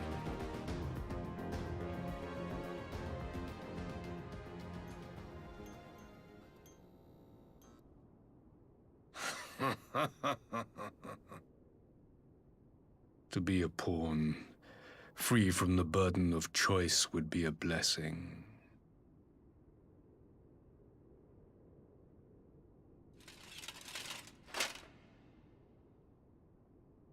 But I forswore that privilege the day I learned that the Garlean Empire was built by the hand of an Ascian.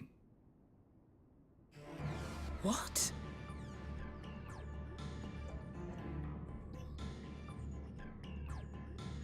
Yes. Well then. My grandsire, the former emperor, is of their number. And who better to build an empire capable of bringing about the calamitous change we desire? Would you condemn me for this alliance? For bowing to the will of these shadowy masters, when the prize is true and lasting peace?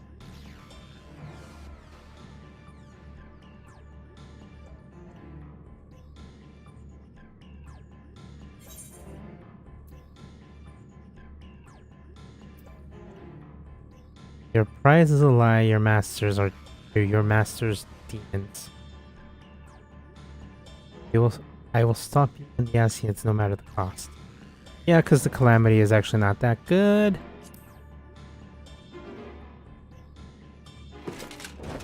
I come not to conquer, but to liberate. To free man from the prison of divergence. Imagine a world united. One perfect race beneath a single standard. An army before whose might these servants of darkness and light would fly as leaves in a storm, never again to meddle in man's affairs. We would be the masters of our own fate. Man has crazy eyes. I bid you join me, not as subjects of Garlemald, but of a new nation. And together we shall win freedom for ourselves and generations yet unborn.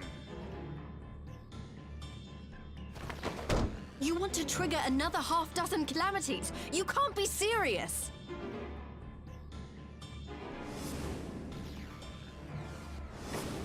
Have you forgotten how many died?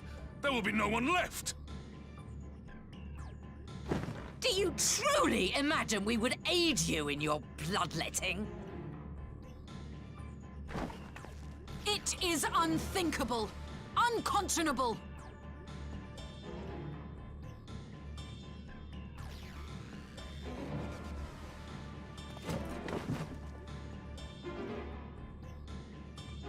And what is the alternative? To be as cattle waiting for slaughter? I would have us work together, that we might take fate into our own hands.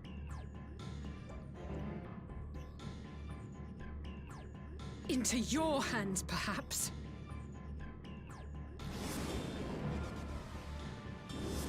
But what of the other worlds, your radiance? With every calamity, you obliterate a star and every soul that dwells on it. To the Ascians, we are all but tiny, momentary spectres. We cannot hope to oppose them until we have been made whole once more. Whoops.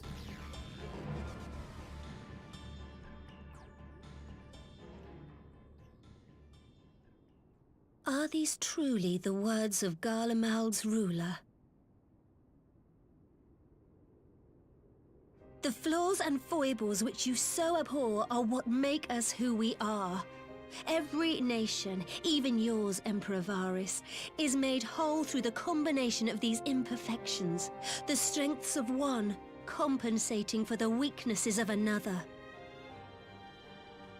While it is true that man succumbs all too often to anger and avarice, he may yet overcome his baser instincts through the forming of bonds with others, fostering community and cooperation. That the protector of an empire should not only reject these fundamental truths, but seek to change them at so dear a cost to life is indefensible. You go, girl. Such a man is not fit to govern.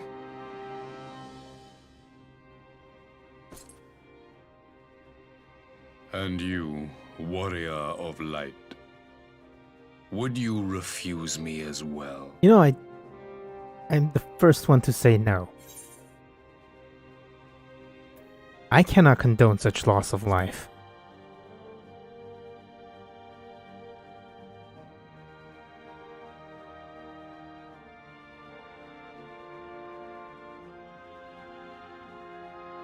It would seem the Alliance is of one mind on this matter.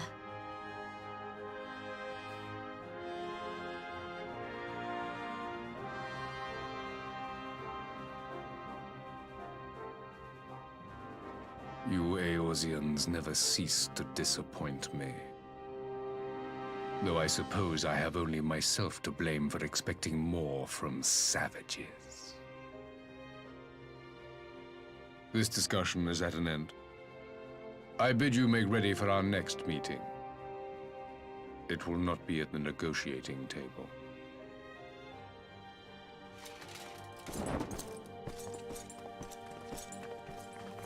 Far.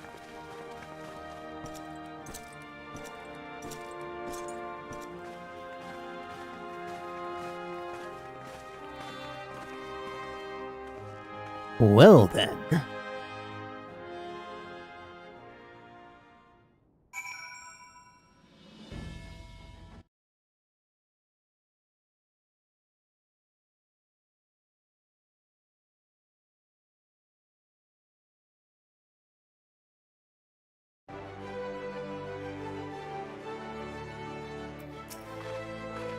His grand plan is to bring about another calamity. This is insanity. This madman must be stopped at all costs. The Empire exists to wage war, and war it shall have. But its vast armies pour in like the tides themselves. This could very well be the greatest military threat Eorzea ever faced. Now I'm gonna talk to everyone. Lucia. The Temple Knights have deployed in full force. Eorzean's future is Ishgard's future, and our fates upon the outcome of this conflict.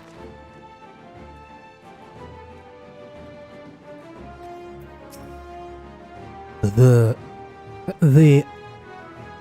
Ascians are terrible beings indeed, and they will find an entire nation to further their dark designs. It would seem that the Empire's history is as sinister as Ishgard's own. Pippin? My first engagement as Flame General, and it is a full-scale war with the Empire. I feel some measure of nervousness, of course, but I swear I will make Father proud in the battle to come.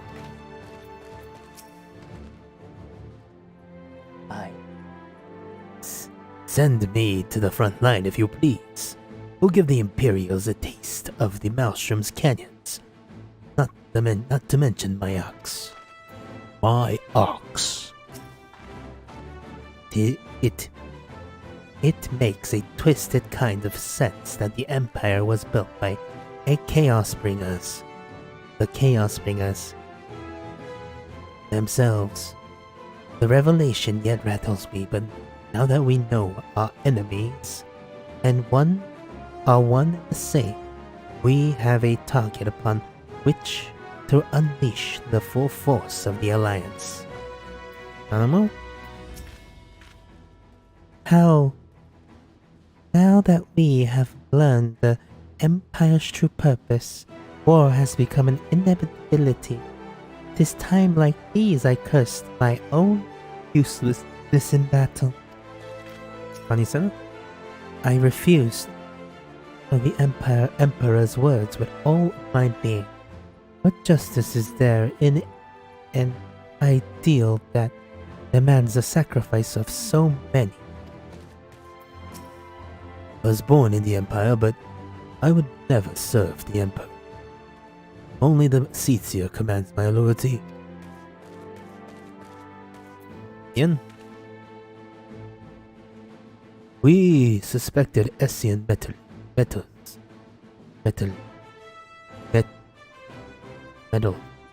in the Chateau of the Empire, but the truth is far beyond my wildest imagining. At least now we may know the face of our enemy, and need not hesitate to strike at its heart.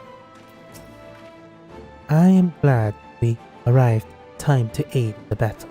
Though our vanguard may be small, these few are our chosen elite, the finest warriors of the Far East. I came back to find Doman's advance party ready and waiting for battle. So as worrying as our little chat with the Emperor was, it did buy time enough for at least some of our allies to arrive. Let us get. Tank. Sprint and director is always off. Drink this, because there's two of them. Oh, yeah.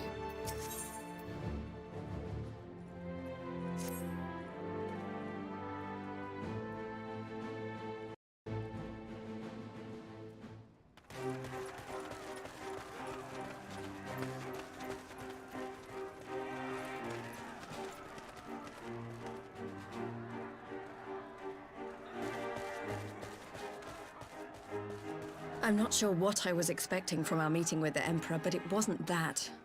Still, at least we know now what he's really after. Aye, a future built on a mountain of bodies. I too want the Ascians dead, but not at any cost. The last of the reinforcements from Dorma arrived not long ago. I pray it will be enough. Given the Emperor's stated goal, this is a battle we can ill afford to lose.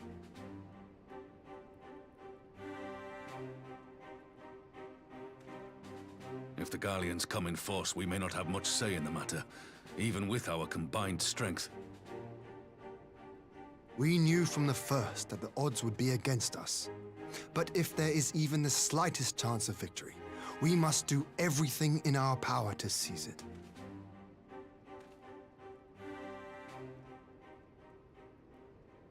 We must seize it, full stop. Hear, hear!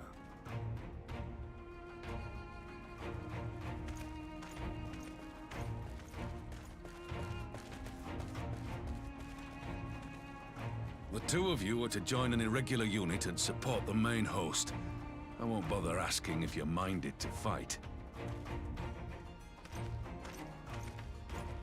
After coming this far, how could I not? And for once, there's no one around to countermand me. Not that they would. Not even my brother. But we all know who really make the difference. Ready to frighten some Garleans?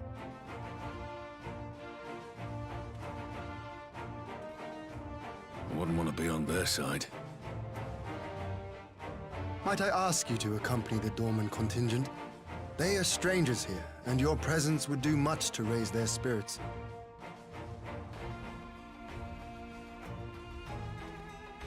Will do. We would be honored. When our people stride out with you in their midst, I dare say the Eorzeans will feel an ilm taller themselves. High spirits have a way of spreading. What I wouldn't give to join you. But my duties as field commander will not allow it. I'll leave the front lines in your capable hands.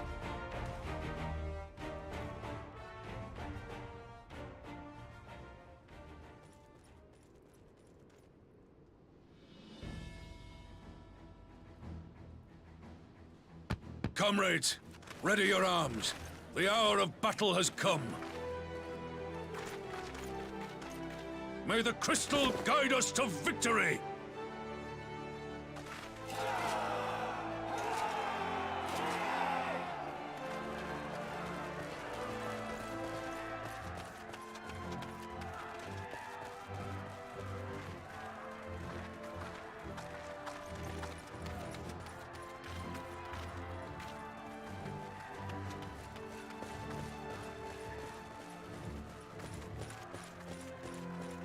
Since the others couldn't be here, we'll have to fight twice as hard.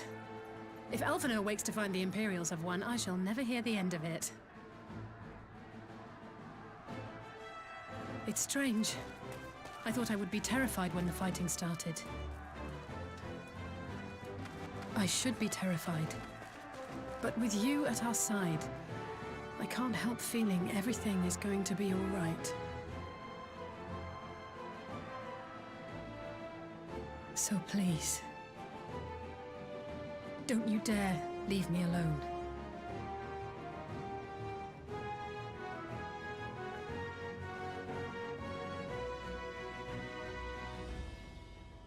No matter what happens, we have to survive together.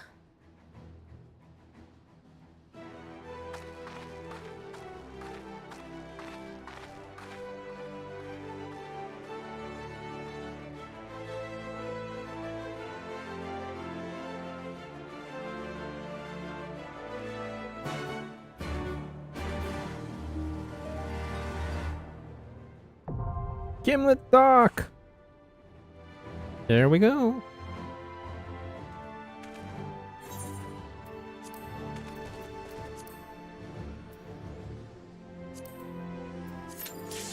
Oh, wow, that is very... Oh, no. Withdraw. God, I forgot to turn off something. That would have been hilarious. Oh, God, that would have been bad.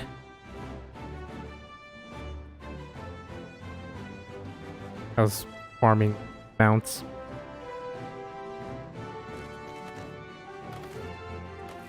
But let's talk to some people. Arvon? Oh, it's the same thing about it not being able to fight with us.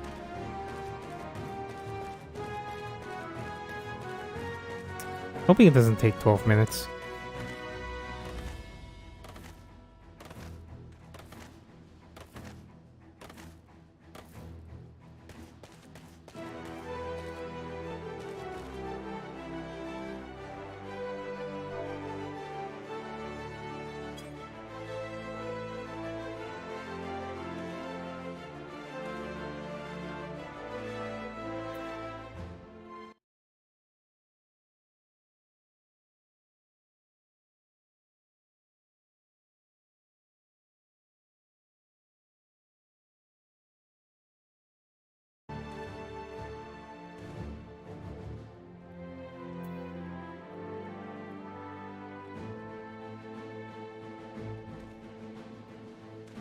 Now I'm gonna do what I usually do when I'm waiting for stuff as a DPS.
I usually just do odd jobs, like beach tribe stuff. That or crafting.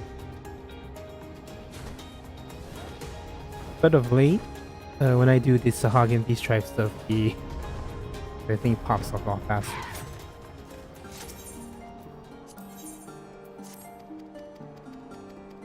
Oh, you know what? I should do what? The thing for the thing that.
What the?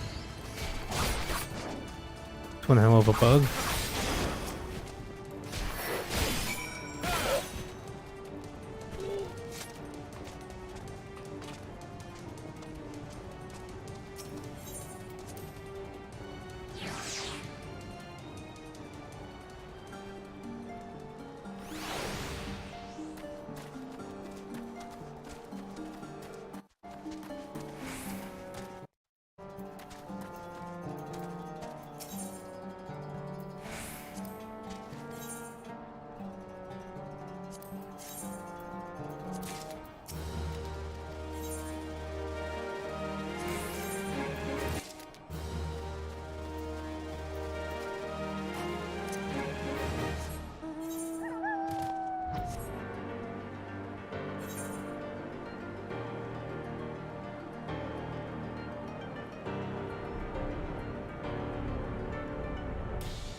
Very weird sound for Fate.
I gotta farm this fig for it.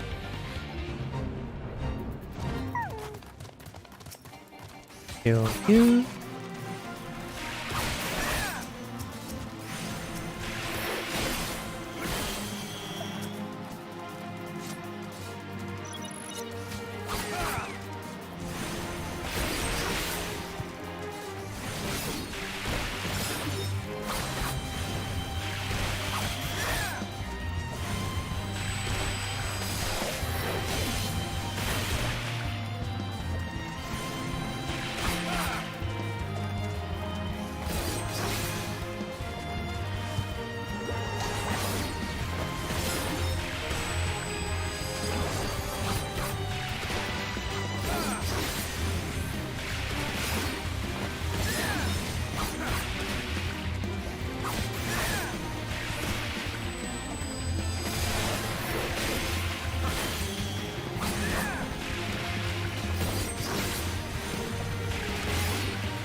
Alright, I'm gonna do these things later, right?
So there's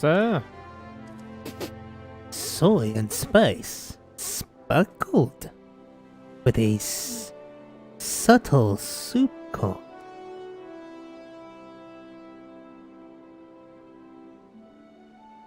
Okay, that's actually the word.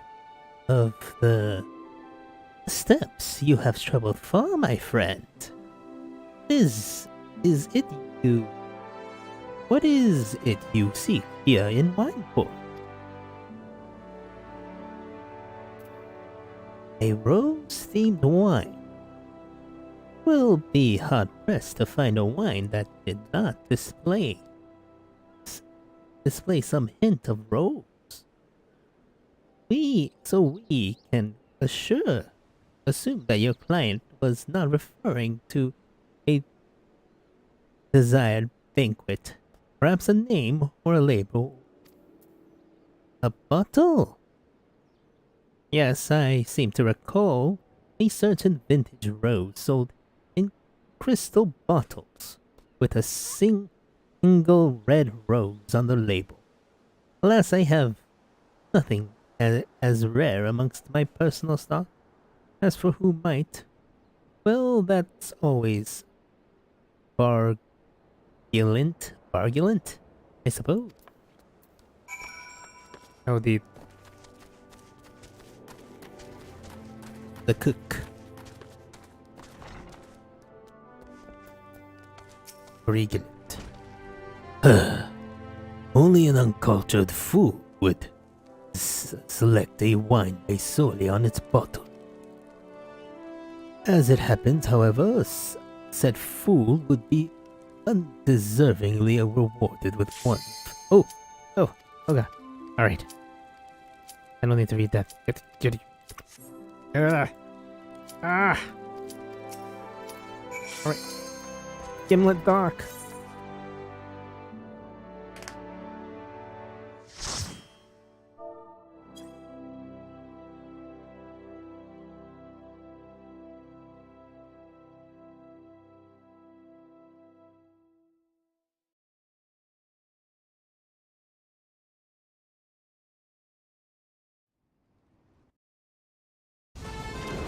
God, I love this song.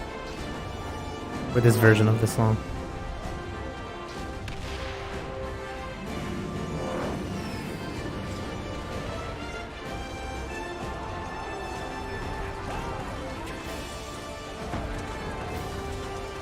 Well, this is an interesting group.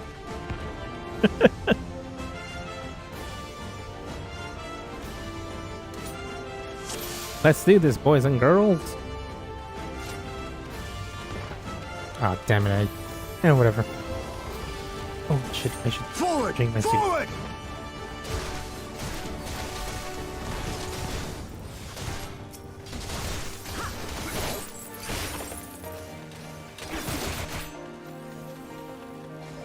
This is weird.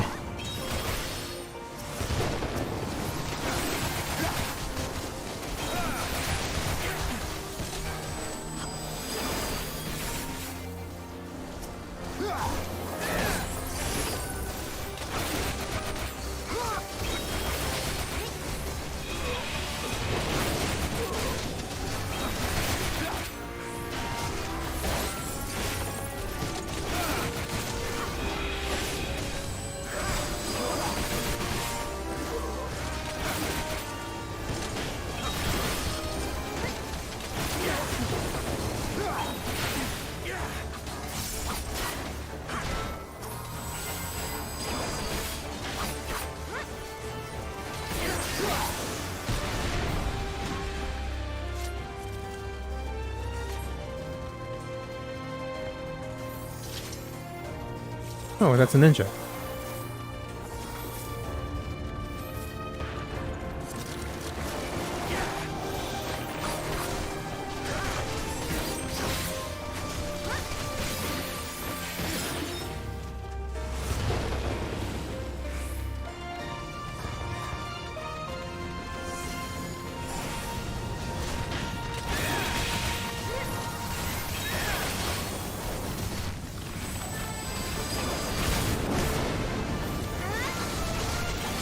Spin! Spin!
Alrighty.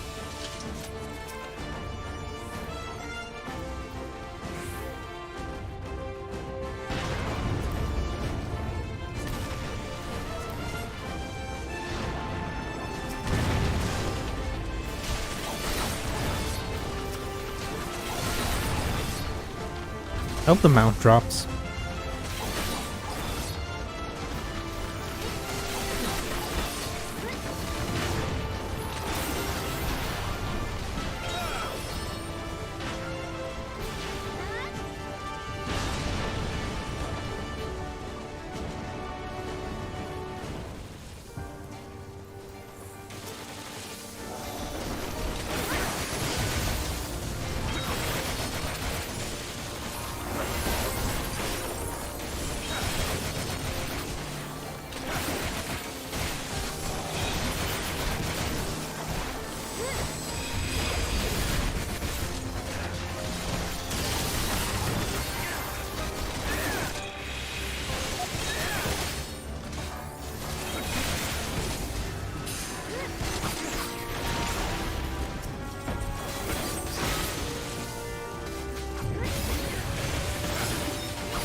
I shan't hold back!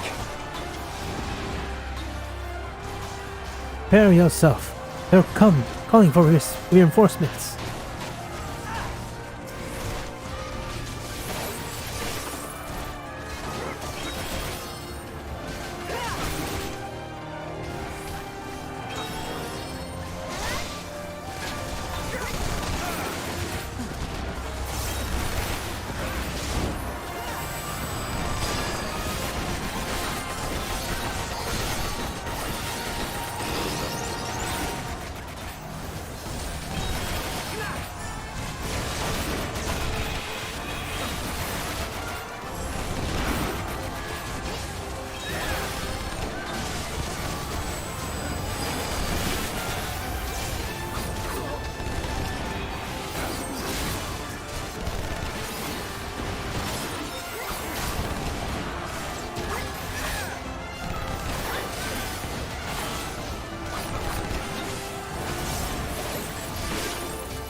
Prometheus.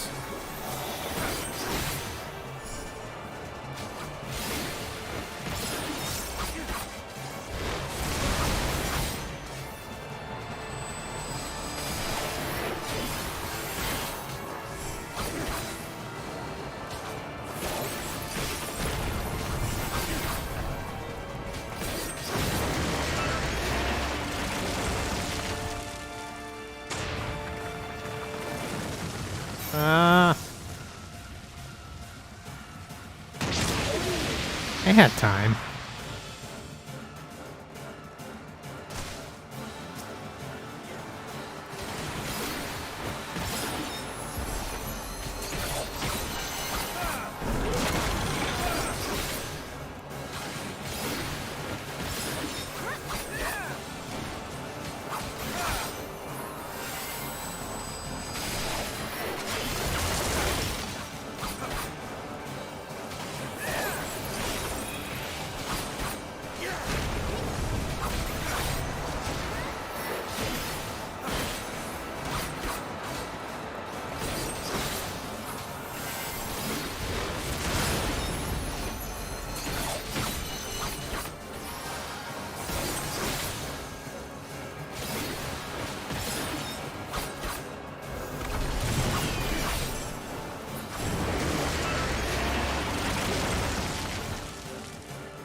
You underestimate me!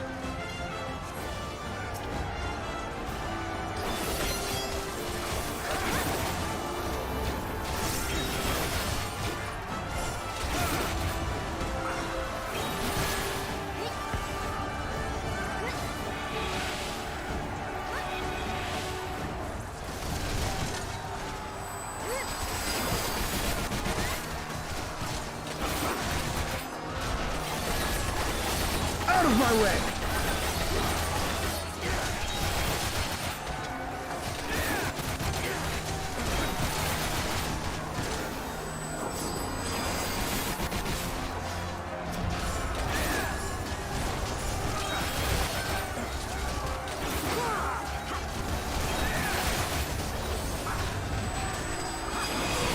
Hey, there's Senna.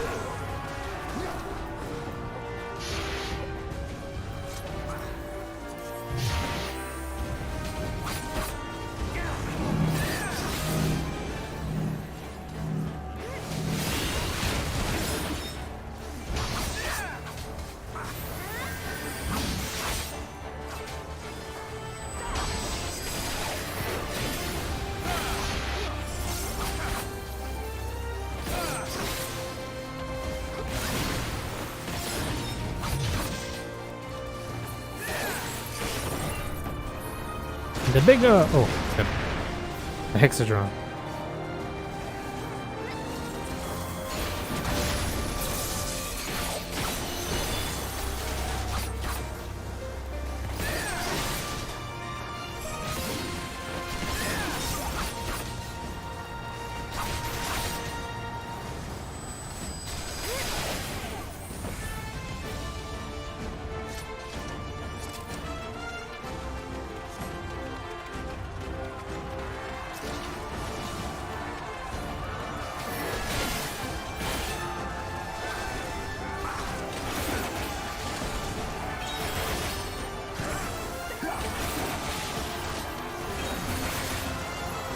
As one!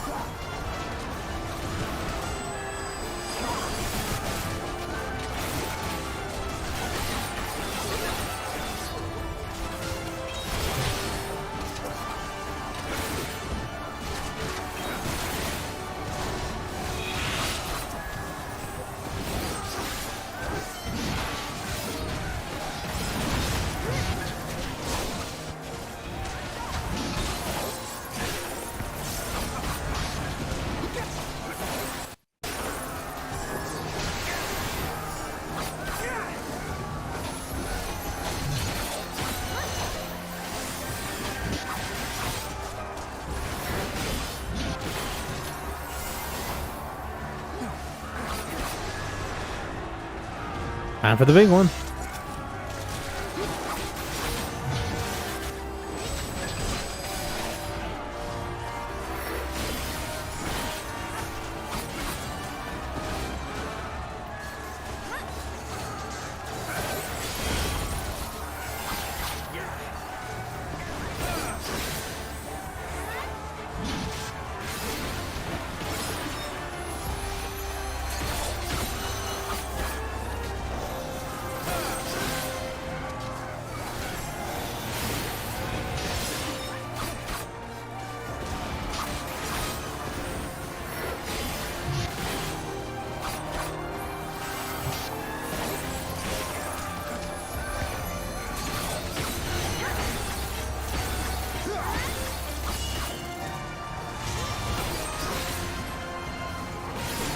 Oh, is it gonna be Lise? Oh, it's Lise! Time to get serious!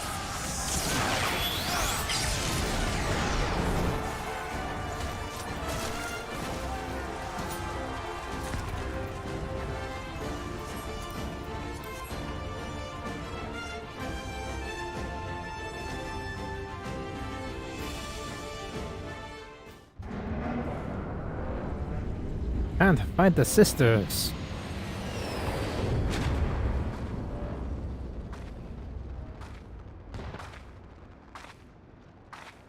Savages bested our vanguard, impressive. But in the end, there are only that, savages. Now let us be brief, his radiance awaits.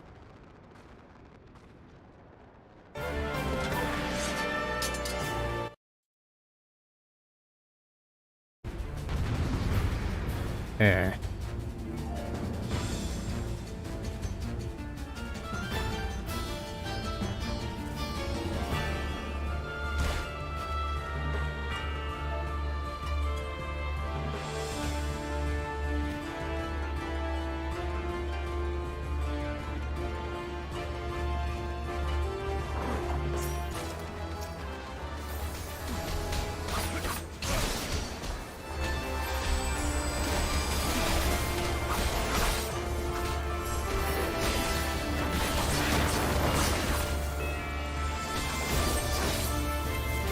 Oh god, it's freezing.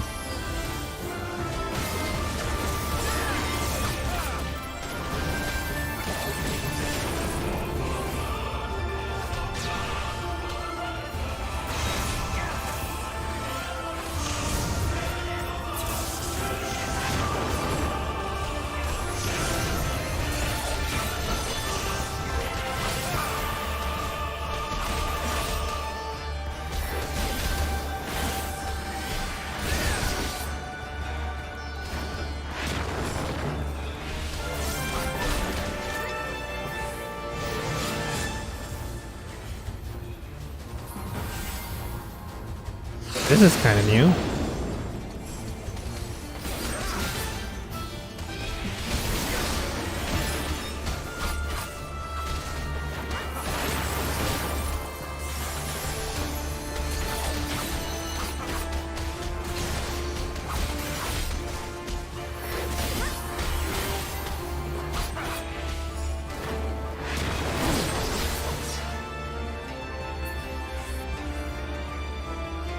Impressive, Anna and Anya. Let us show them the engaged.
This fight seems a bit updated.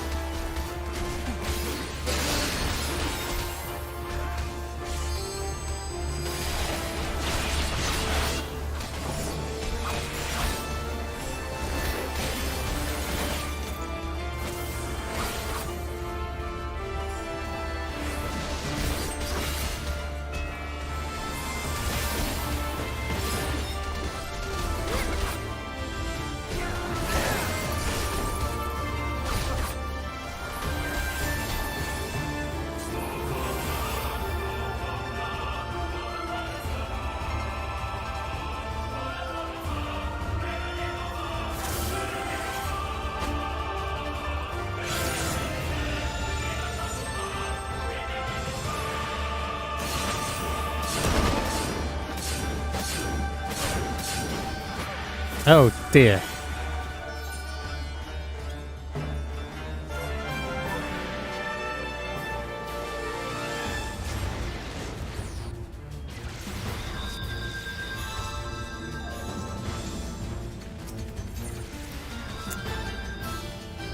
What is it with me and dying at the final boss like again?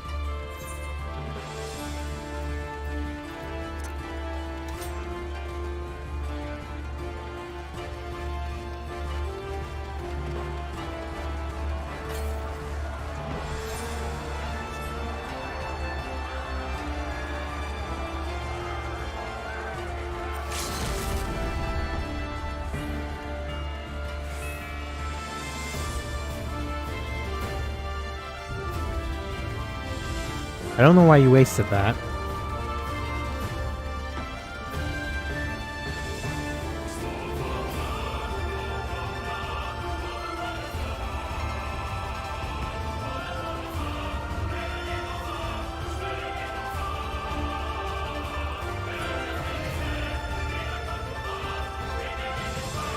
First time for everything.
GG.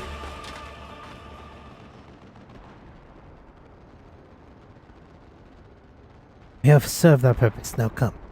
Come, we shall withdraw from now.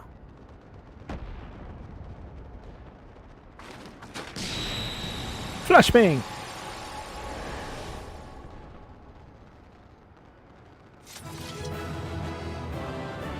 Two schoolgirls and an Emmerich cosplayer. Weird.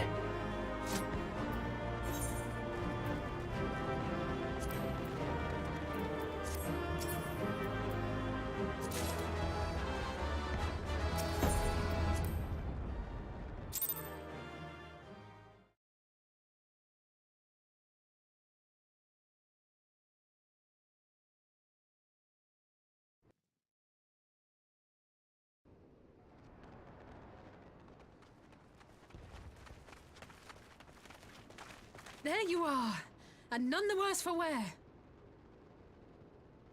Indeed.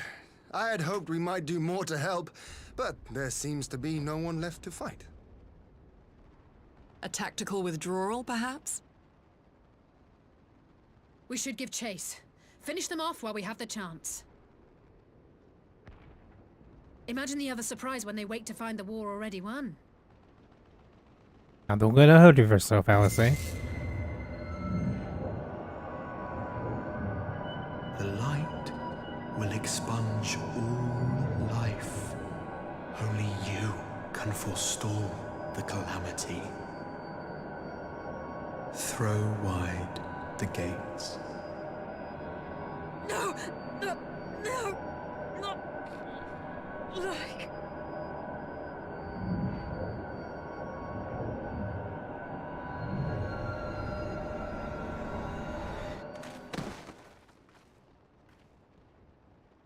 Goodbye, cruel world. Oh no. Don't tell me. Are you all right?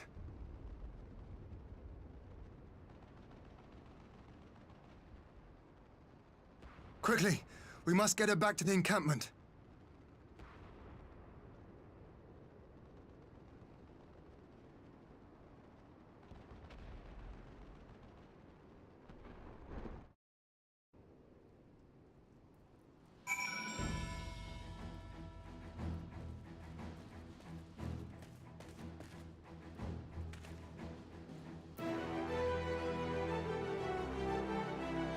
Oh, this is a solo instance, right? Alice is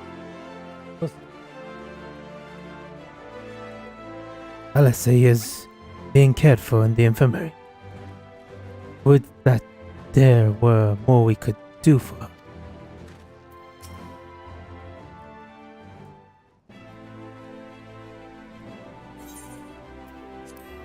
So the Garleans have been routed. Have they? Well done. Though this exchange was not more than a test of our strength, like as not, they won't be taking any chances now that the Emperor has joined the fray. They'll want to take their time and whittle down our defenses. Still, with our help and that of our eastern allies, with your help even, we've passed the first test. Our line is unbroken.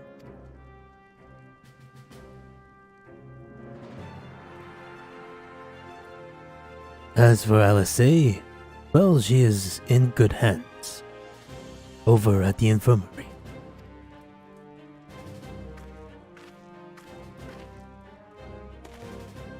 My lord, the Chirurgeons have completed their examination of Mistress Alice, and it is as we fear.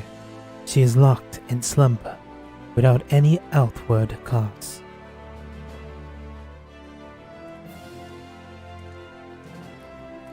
Just like the others. Then, damn it all.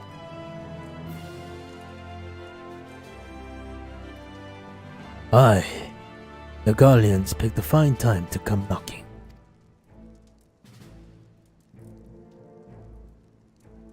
Five scions incapacitated, and with the enemy on our doorstep, I cannot spare the men to assist in the search for a cure. The best I can do is see to it that LSA is escorted safely back to the Rising Stones.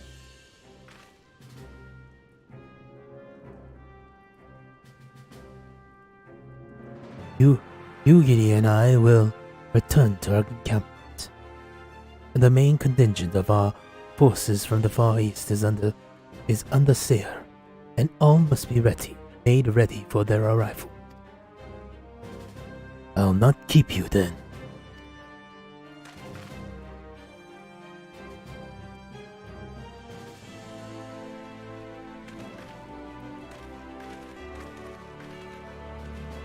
Judging by the Guardians' recent movements, or lack thereof, they won't be launching another offensive in the immediate future. You should return to the Rising Stones. Given the plight of your fellow scions, I can understand if you feel on edge.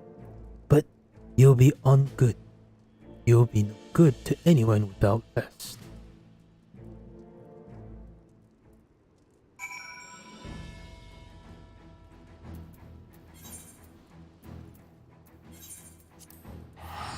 Well, if that's it, then I'm gonna TP back.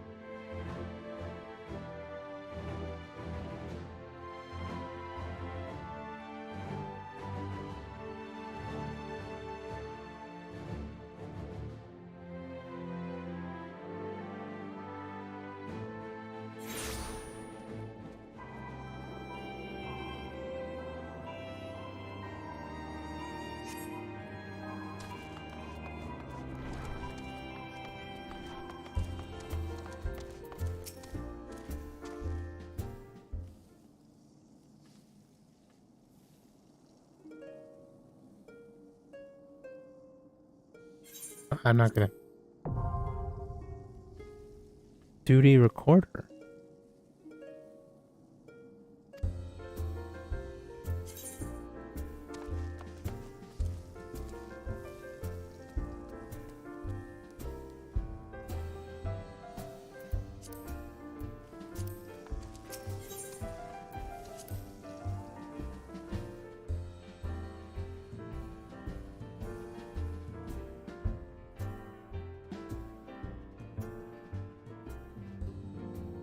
Ori Boulder?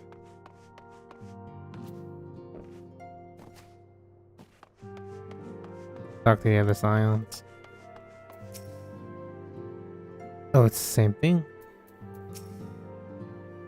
As a mage, I have some few scholarly acquaintances of my own, and will reach out to them for their insight. It may not be much, but is the only little way of aiding Mistress LSA.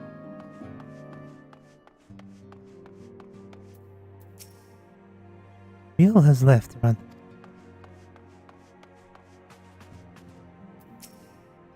Both Mistress Cryle and Master Motoya has taken up the search for a cure to their strange sleeping sickness. I pray they find a remedy soon. Mr. Boulder? Ah, Gudrak. Welcome back.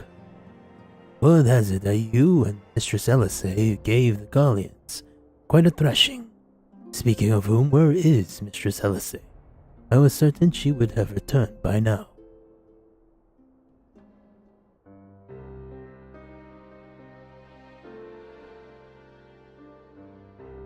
By the 12, not her too.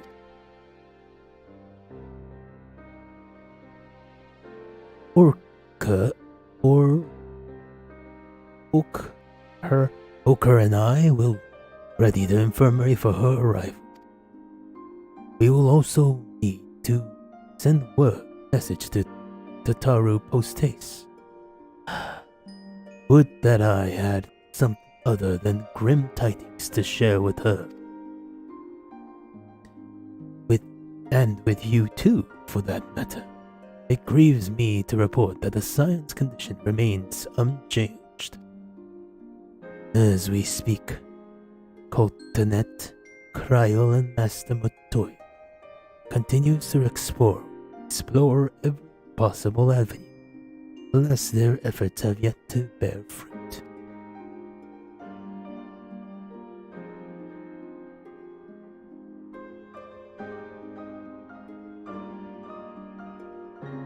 Both, but all is not lost. You are still hale and hearty after all, though I suspect you must be tired of your journey. You should rest, my friend. Leave the worry to us, for the time being at least.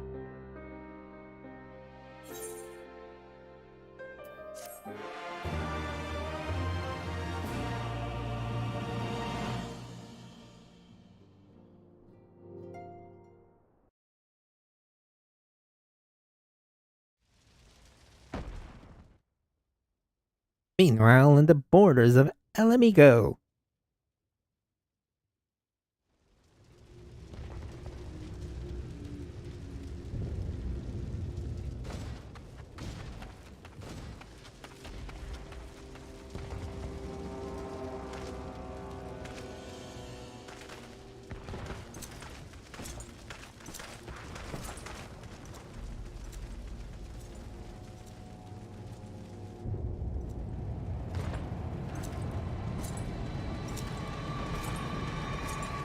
There's the boy.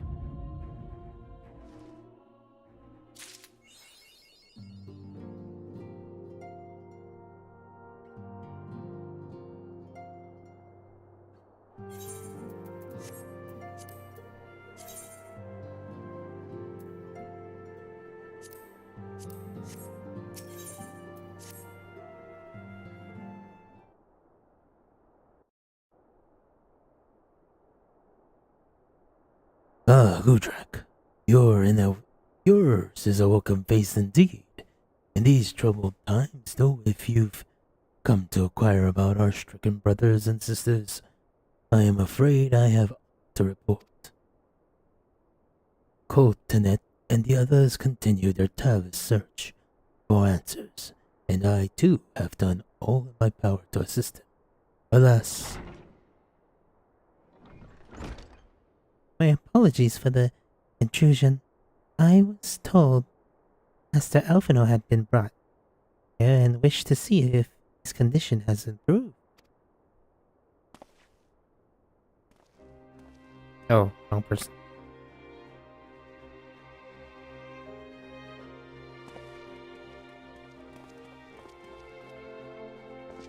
Master Gudrak, I have heard about the part you played in driving off the Empire's forces. Thank you.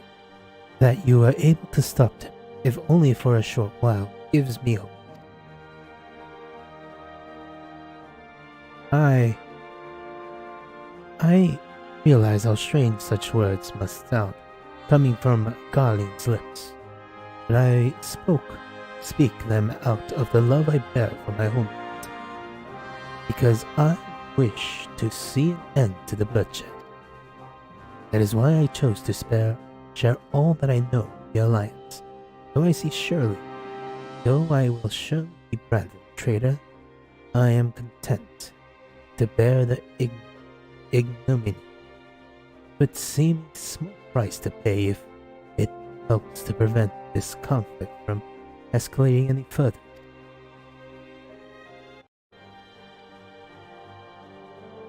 But enough of my prattling. The war is not what brought me. All this way, I came to see Master Alphino. An acquaintance of Gudrak and Alphino, who are you? Well, far be it from me to turn away good company, if you will follow me, sir.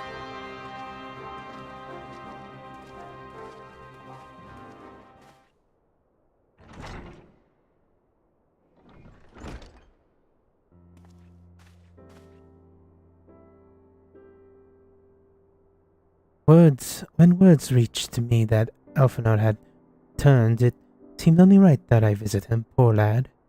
It pains me to see him thus, but I take solace in the knowledge that he is safe and well cared for.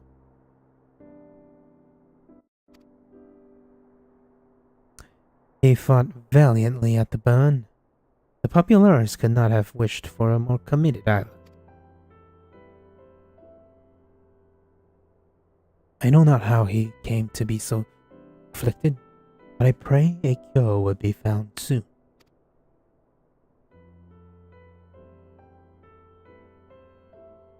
On a unrelated note, you may be interested to know that I travel here in company of another acquaintance of yours. He awaits your return at North Silver Tier. I am certain you'll be glad to see you, assuming you can spare the time, that is.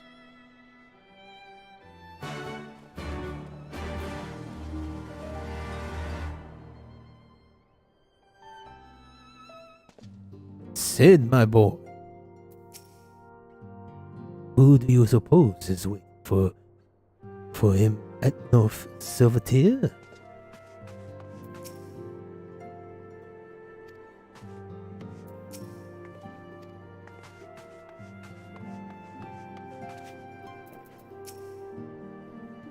Confound these old bones.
Maxima?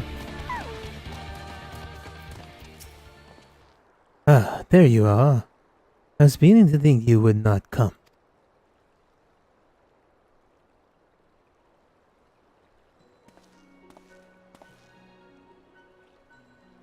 It sounds like you've been through the mill. You should have called me. Though I must confess, tracking down missing souls isn't exactly within my field of expertise. As you may have surmised, I heard much of Master Garland growing up in Golemholt. Indeed, he has long been a source of inspiration to me. Most Garleans would say he is a traitor, that he turned his back on his country.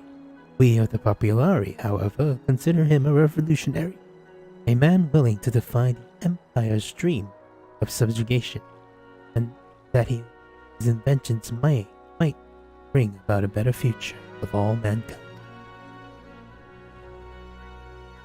Please, revolutionary is a term best reserved for my work. I am but an Imperial defective, thought to aid another Imperial defective. Whatever Master Garland says, I am humbled to find myself in such distinguished company. Speaking of distinguished company, we heard from Rawan that you ran into an old friend in the burn. Is it true? Guy still live?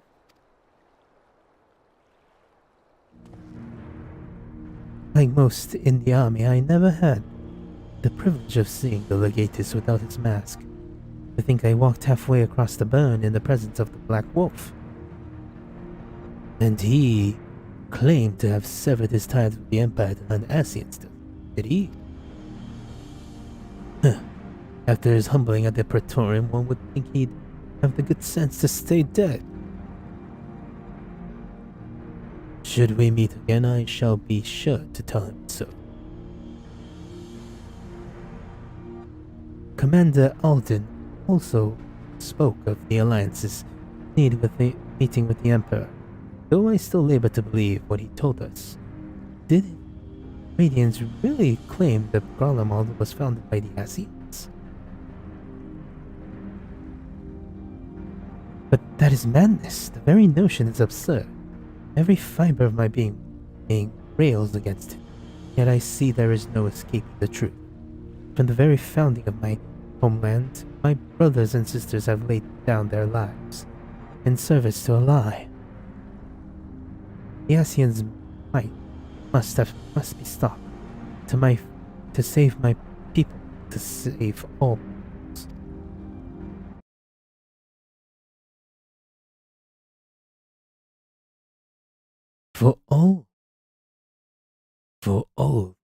For all the Empire's many crimes, even I did not suspect. Had I known, I would have left a lot sooner.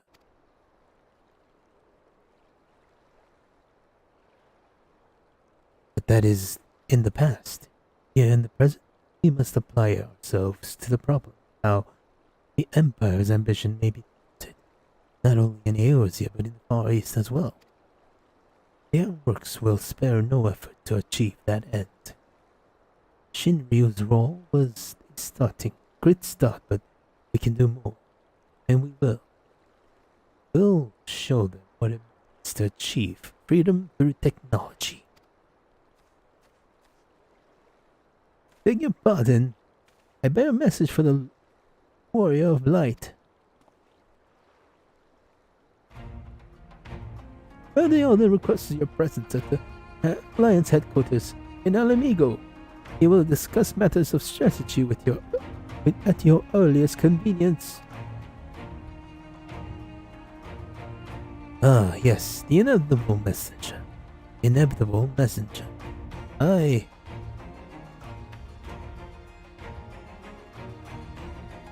knew it wouldn't be long before duty calls you away. Time, no doubt, being of the essence, may tempt you to ride aboard the Excelsior. If there is a faster way to Relbon's side, I will personally apologize to the commander for keeping him waiting.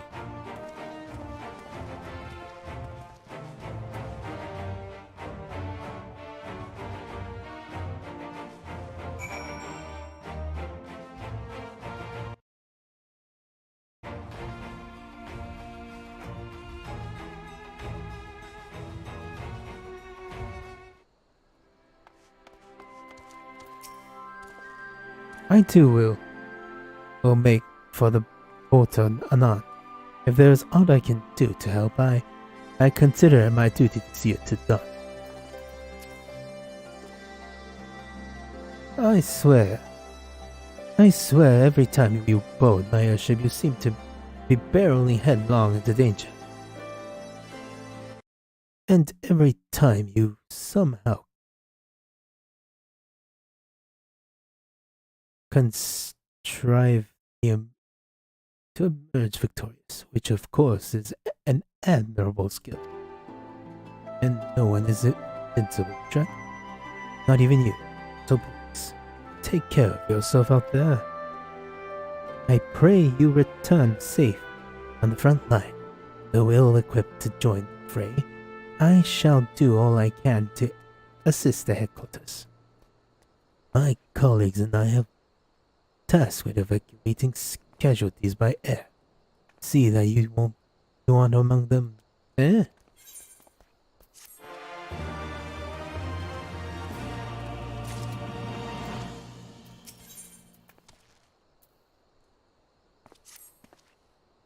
Commander Alden is waiting. Sir, it will be best if we proceed to Alliance headquarters at once. You ready?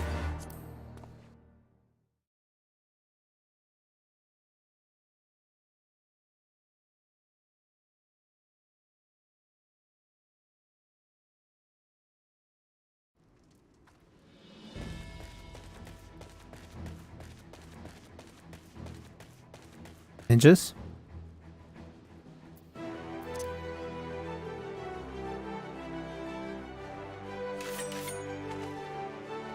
Ninjas?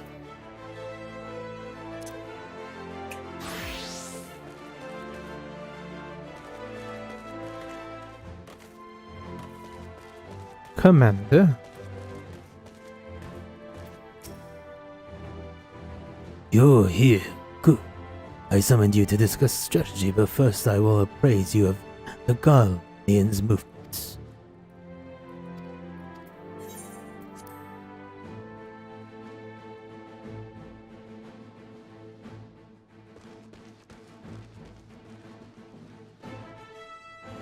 There have been several skirmishes along the border, but as yet neither side has delivered a decisive blow.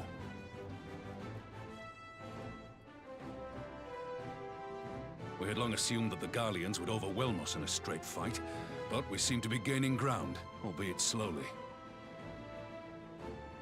As to why that might be, the most likely explanation is that they have yet to commit all their forces. Still, we're winning, and our latest intelligence suggests the Emperor has retreated back to Garlemald. In light of this, we're considering launching an offensive with the aim of pushing the front line forward and giving ourselves some room to breathe.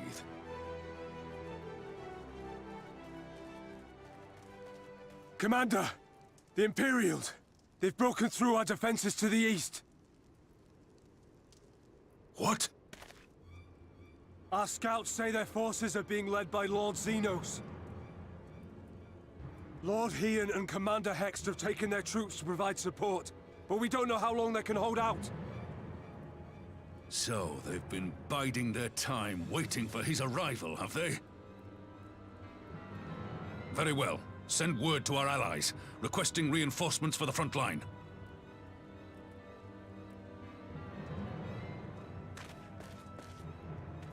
Should the worst come to the worst, I may need to enter the fray myself. But what of you? Do you still have the strength to fight?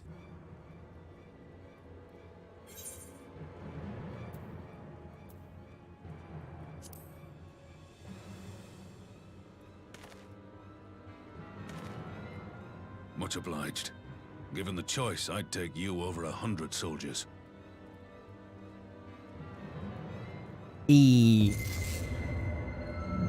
Why won't they open? Please, I bid you open.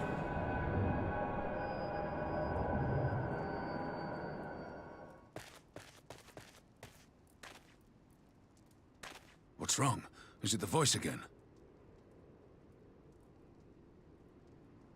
Are you sure you're in a fit state to do this?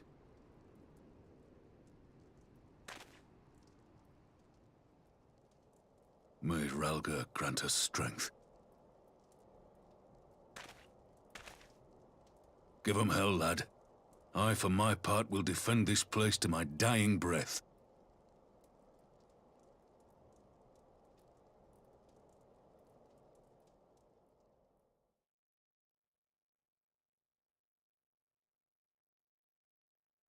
Meanwhile, the portal of Alamigo.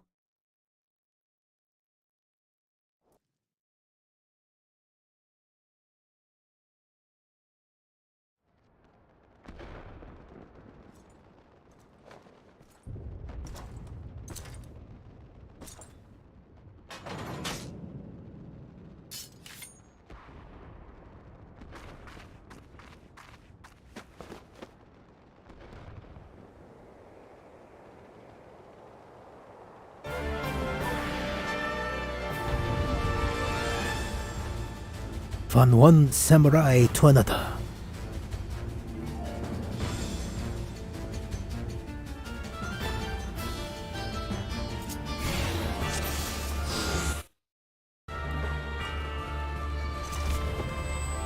Ready?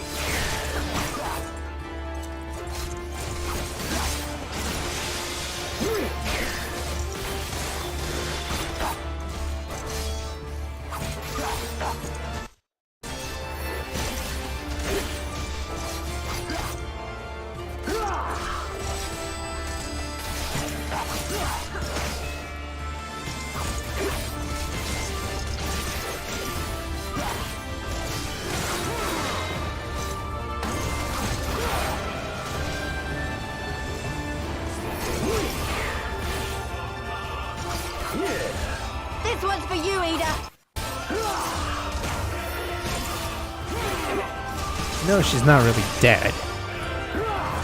How the hell does the monk have so many healing moves? I would never know.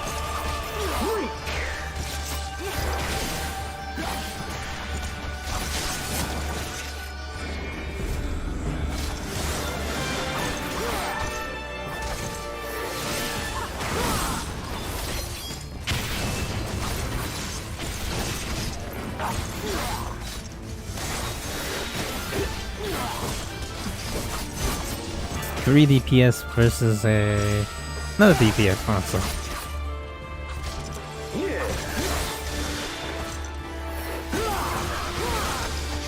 I mean, I guess Mantra would work, but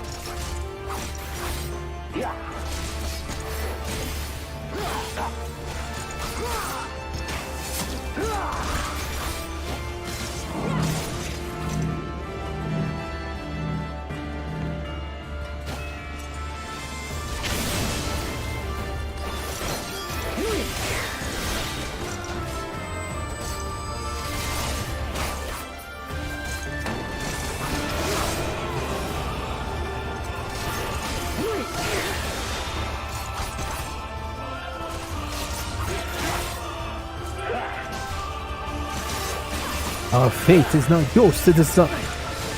Enough. You will learn your place.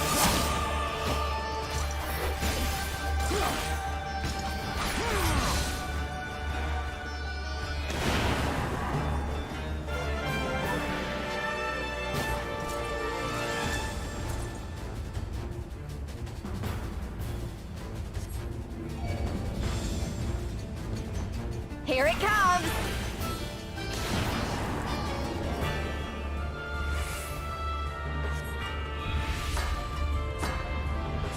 The weave of a shinobi's power.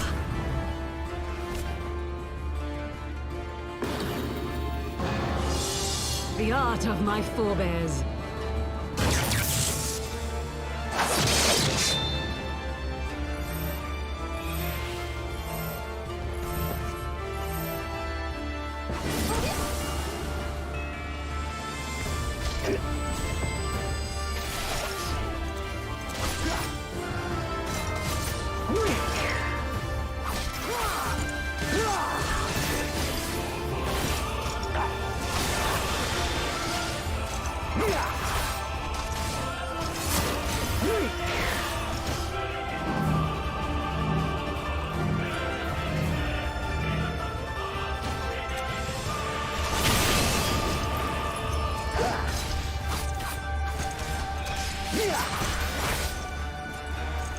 '91, '92, '93, '94, '95,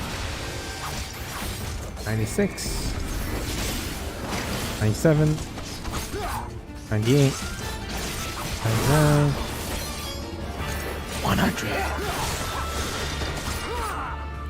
He comes, does he? And I need not waste time with you. Time on you, even.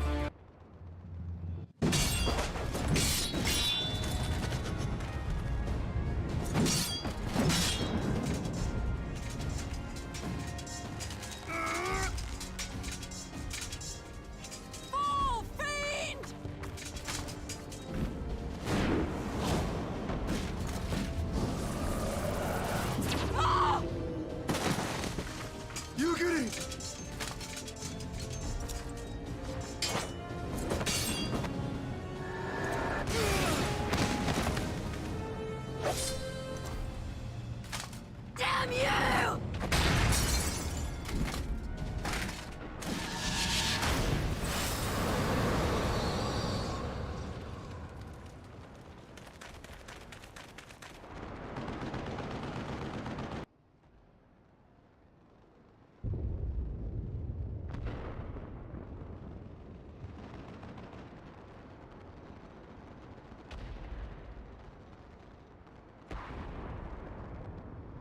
Magic?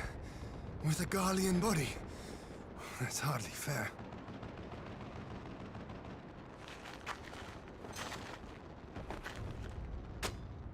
Still, he must be stopped, no matter the cost.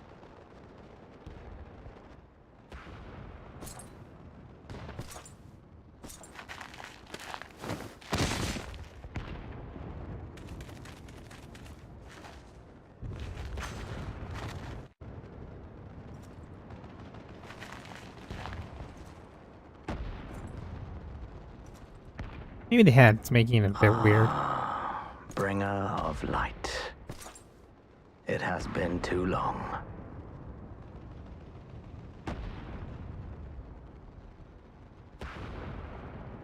Yeah, I should not have wear the hat. No Or words to mark our reunion? So be it. gonna take it off during the fight. Equilibrium must be restored. And only your death will redress the balance.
Please.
I see. Duty complete.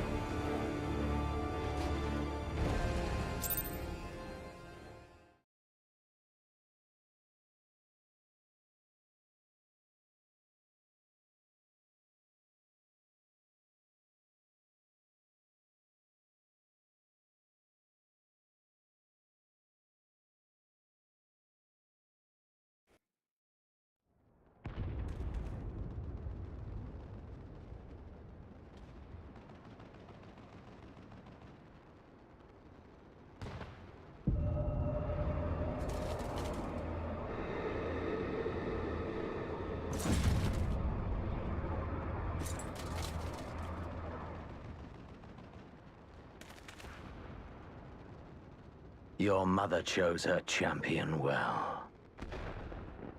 Yet, for all your strength, you will still fail.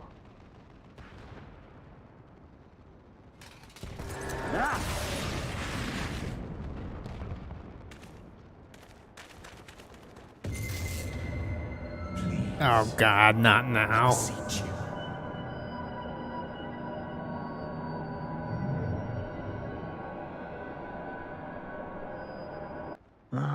Someone calls to you. Too late, alas. Brain freeze.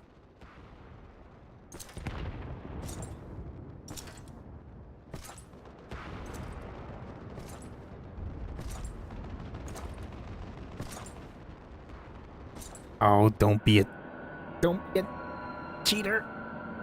Come on, man.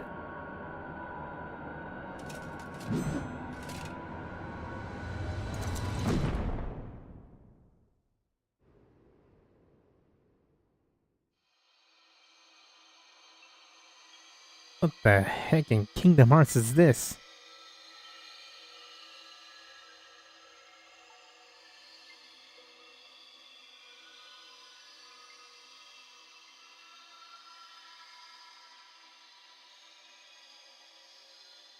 At last, I found you.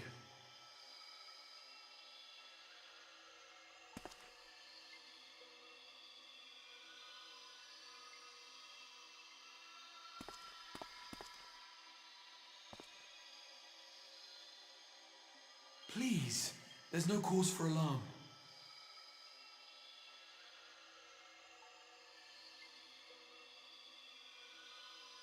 Though, I confess, this is not where I had intended to meet. This is the ocular. But the place of our meeting is of no consequence, like the war you wage. Win or lose, the path you walk leads only to oblivion. The better path leads you here, to me. I have need of your strength.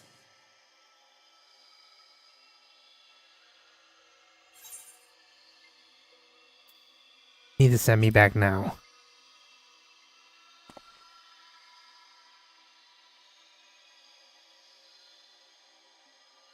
The battle is over, the danger past, but your work is not yet done.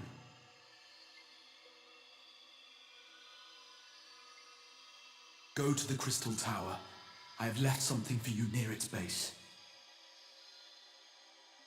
It will serve as a beacon of sorts, one which I pray will help you on your journey. All you need do is find it. I will take care of the rest.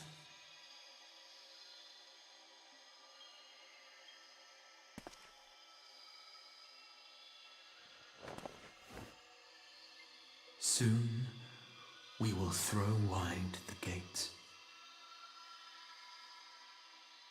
And the path to the first will be yours to walk at last.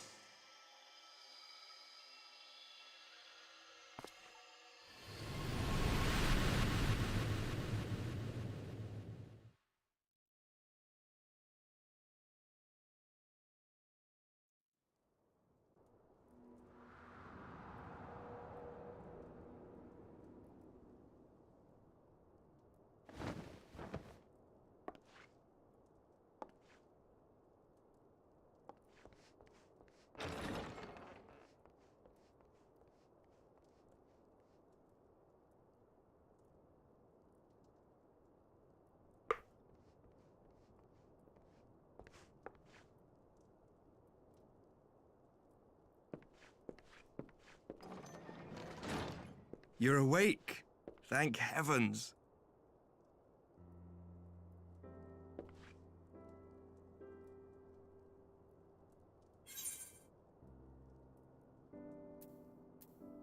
What happened?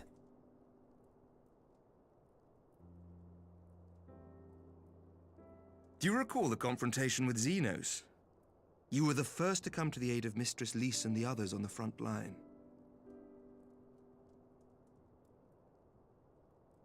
In the midst of your duel, it is said you faltered, and that the Crown Prince seized the opportunity to deliver a mortal blow.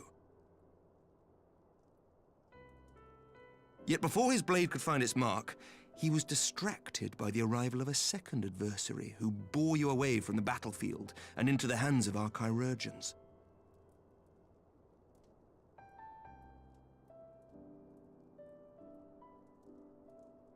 Lest you wonder, he left before you awoke. As is his wont.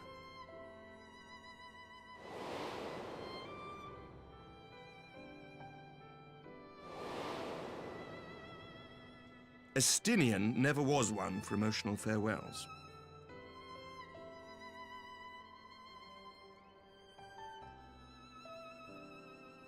Though Xenos bested all before him, the battle clearly took its toll, for he retreated shortly after your rescue. Seeing this, the remaining Imperial forces decided discretion was the better part of valor and pulled back, allowing us to re-establish our position. We have since received word of renewed unrest in the provinces, doubtless inspired by the efforts of the Eorzean Alliance and our Far Eastern allies. Nor does the good news end there. We have also come into possession of intelligence suggesting unrest within the Imperial Court. This would certainly explain why both the Emperor and Lord Xenos appear to have abandoned the fight. A long-awaited ray of hope in these dark times.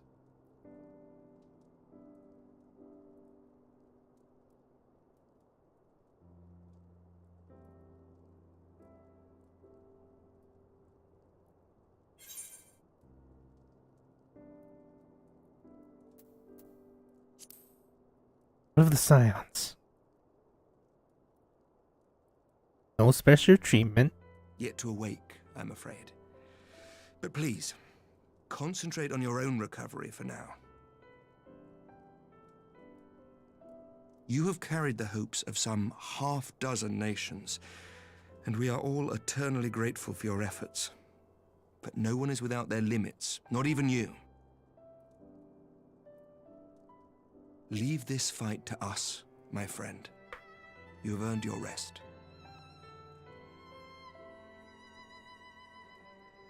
But before I forget, I was asked to deliver a message as soon as you awoke.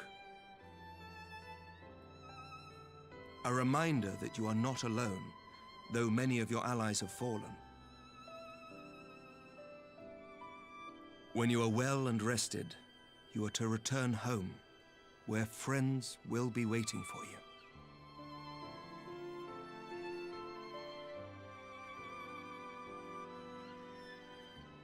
Now, if you will excuse me, I must return to the front. May we meet again soon, under happier circumstances.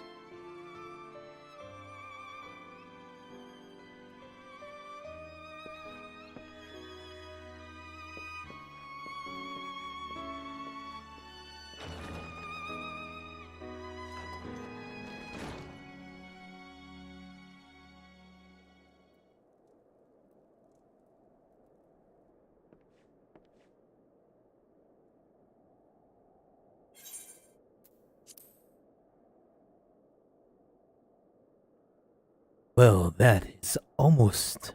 Well, this is most unexpected surprise. I thought you confined to bed. Hey, Dad.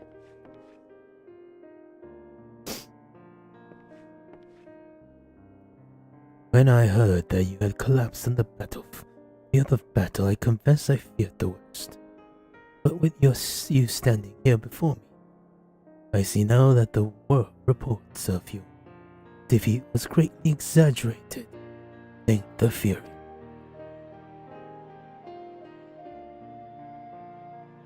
As long as we have you, Master Tia, history suggests we have a fighting chance. Speaking of fighting, you may be surprised to hear that the war efforts are already felt, even here in Ishkar, in anticipation of a need for reinforcements. Arterial will soon be departing for the front lines with a contingent of our finest knights. I will advise you to stay until your strength and return, but I know it would be exercise in futility.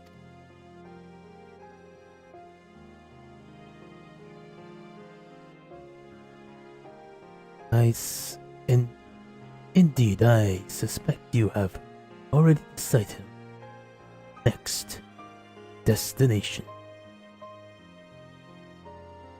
Dark days lie ahead, and for that I have no doubt.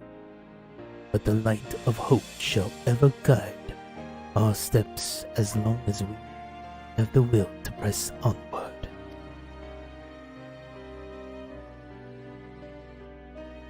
Press onward we must. Farewell, my friend. I pray our next meeting will be under happier circumstances.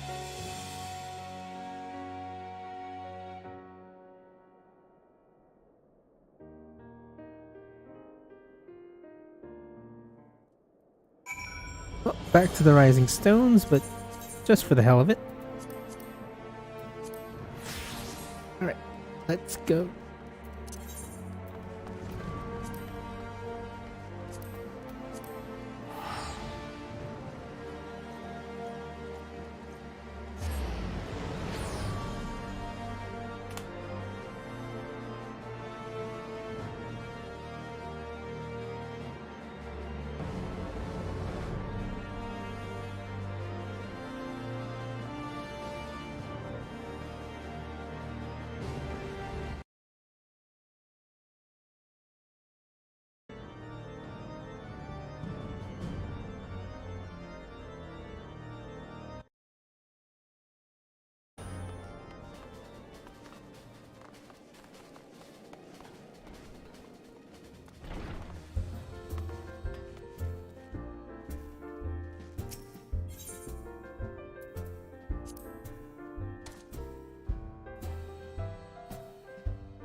I'm back.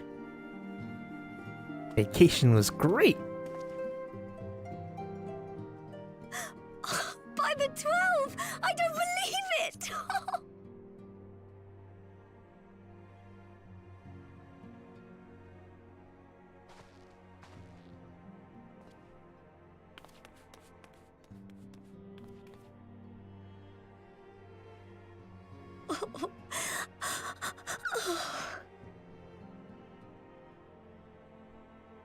I rushed back as soon as I could. I swear, my heart nearly stopped when I heard you'd collapse like the others. What in heaven's name is going on?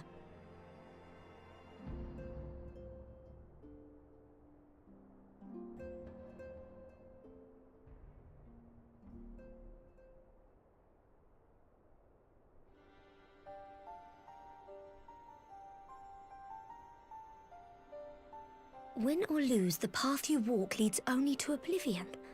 Oh, well, that's helpful. And what else did he say? The better path leads to him?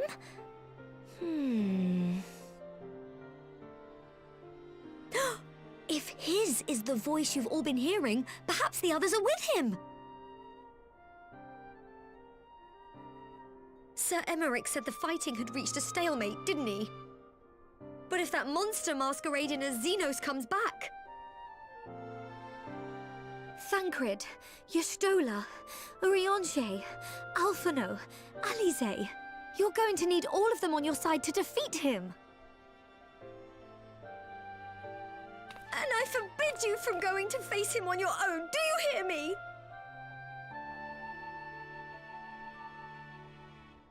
So if you must leave, go and find the others. Bring them home.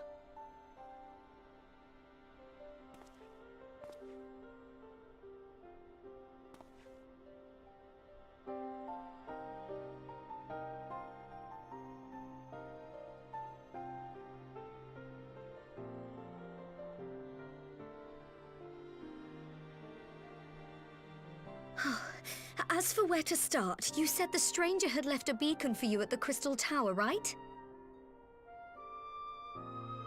But how are you to find it, now that the tower has been sealed shut?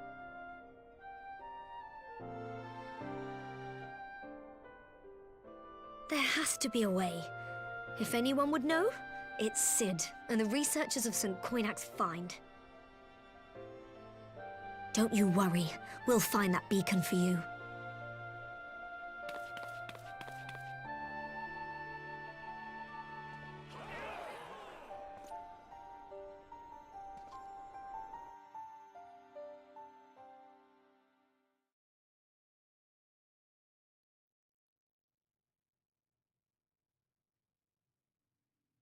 Meanwhile, in the Imperial Palace.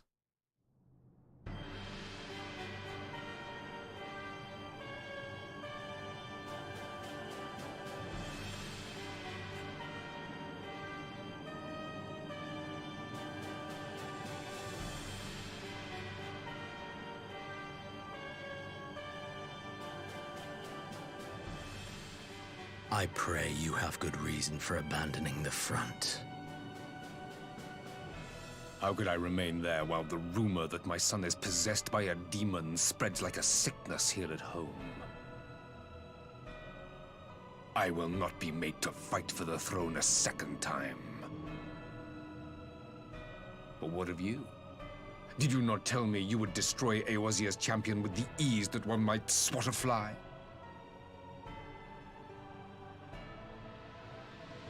A minor setback.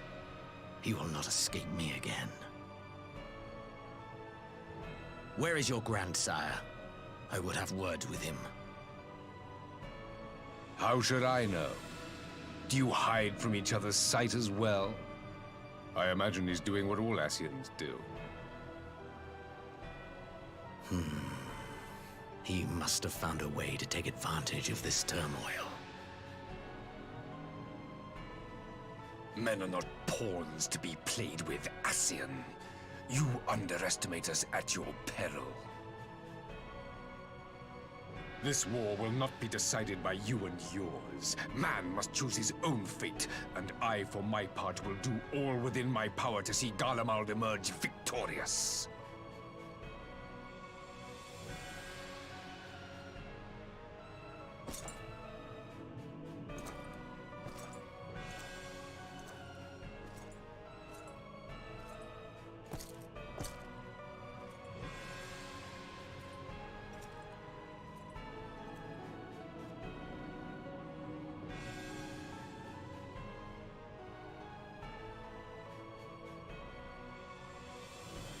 Pray forgive the intrusion, Your Radiance, but the requested preparations are now complete.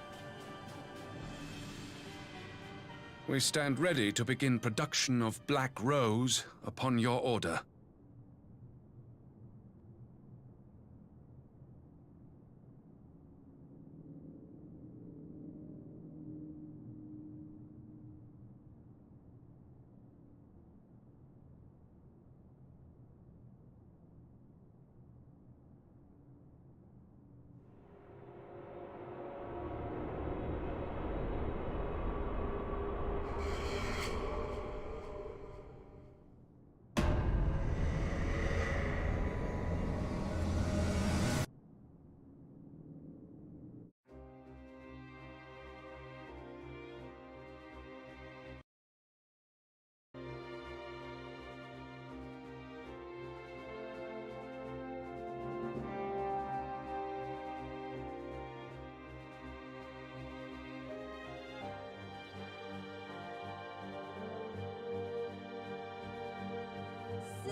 will fall. Beckoned by the bells of vengeance, spirits fall. A lover lost, a family torn, a solemn pyre raised to rouse the slumbering heaven.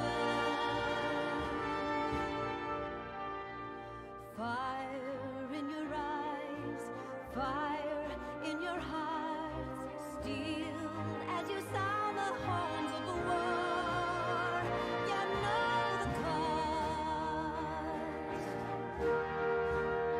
For who shall mourn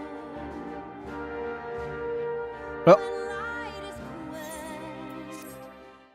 that is there.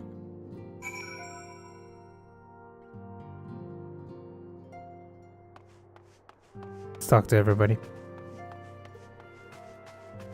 First, the sister. Well, let's talk to the bartender. In light of the present condition of the Scions, even Raul has returned from a field. Never has it been a greater need to marshal our resources. My brother says he will work twice as hard in the Scion's stead, which likely means I must work twice as hard if I am match his pace. Our brothers and sisters are fallen, it's true, but duty will not afford us time to wallow in misery. Till they have returned to us, we must work twice as hard. I am afraid there's still no change in the Scion's condition, and the means to wake them from their slumber yet eludes us. I pray this beacon at the Crystal Tower might guide us to an answer. Grandfather doubts his ability to contribute to the Scions, and try as I might, cannot assuage his doubts. But that home was here, you would know what to say. Everyone labors tirelessly to fulfill the Scion's duties, their absence, and yet I sometimes wonder what worth yet remains in these old bones of mine. Raul, I thought things couldn't get any worse when the Argalians were gearing up for war. Then word reaches me the Scions are in trouble. We need to find the beacon, and find it quick.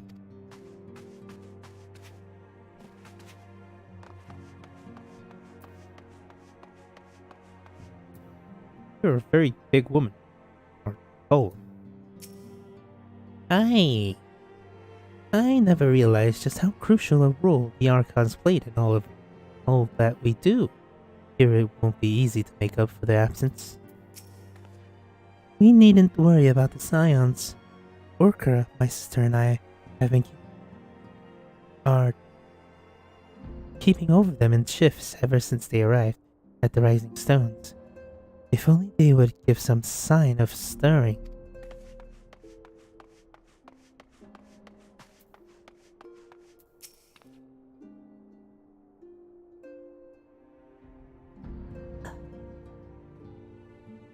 Right, alright. And to celebrate return, a brand traveling outfit. Oh, I hope it fits.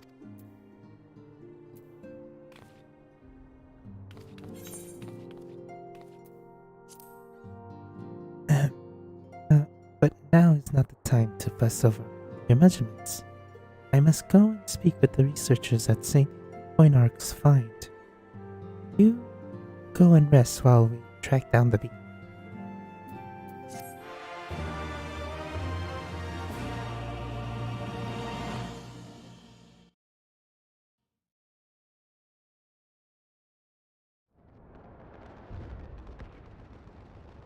My friend. My enemy.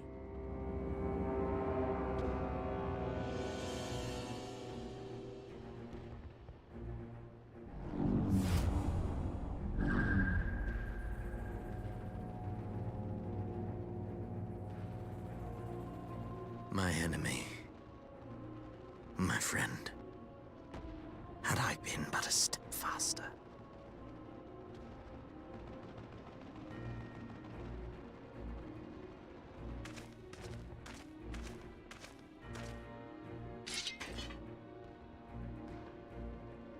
Bloody savages!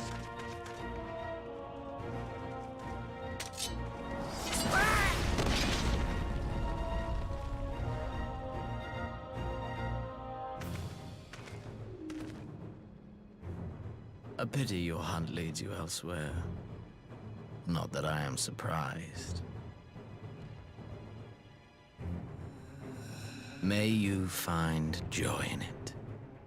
Grow stronger, more savage, and savor every triumph.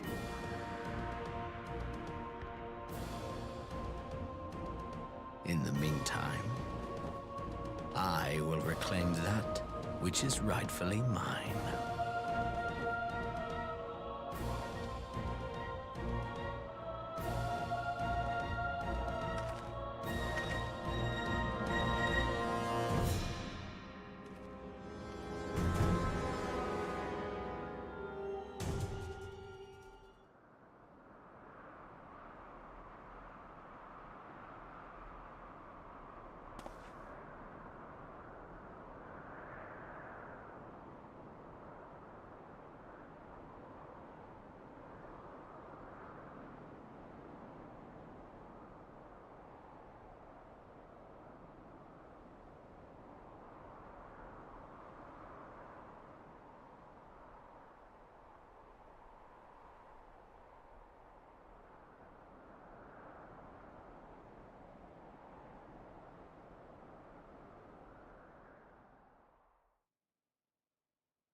In the midst of a requiem for a hero, a voice rings out across time and space. The fields of tranquil light, sow your seed of darkness. The field of tranquil light. Not talking to Totoro right now, because that will start the next expansion. I leave the toll.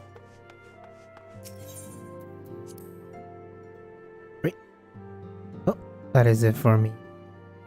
For now. I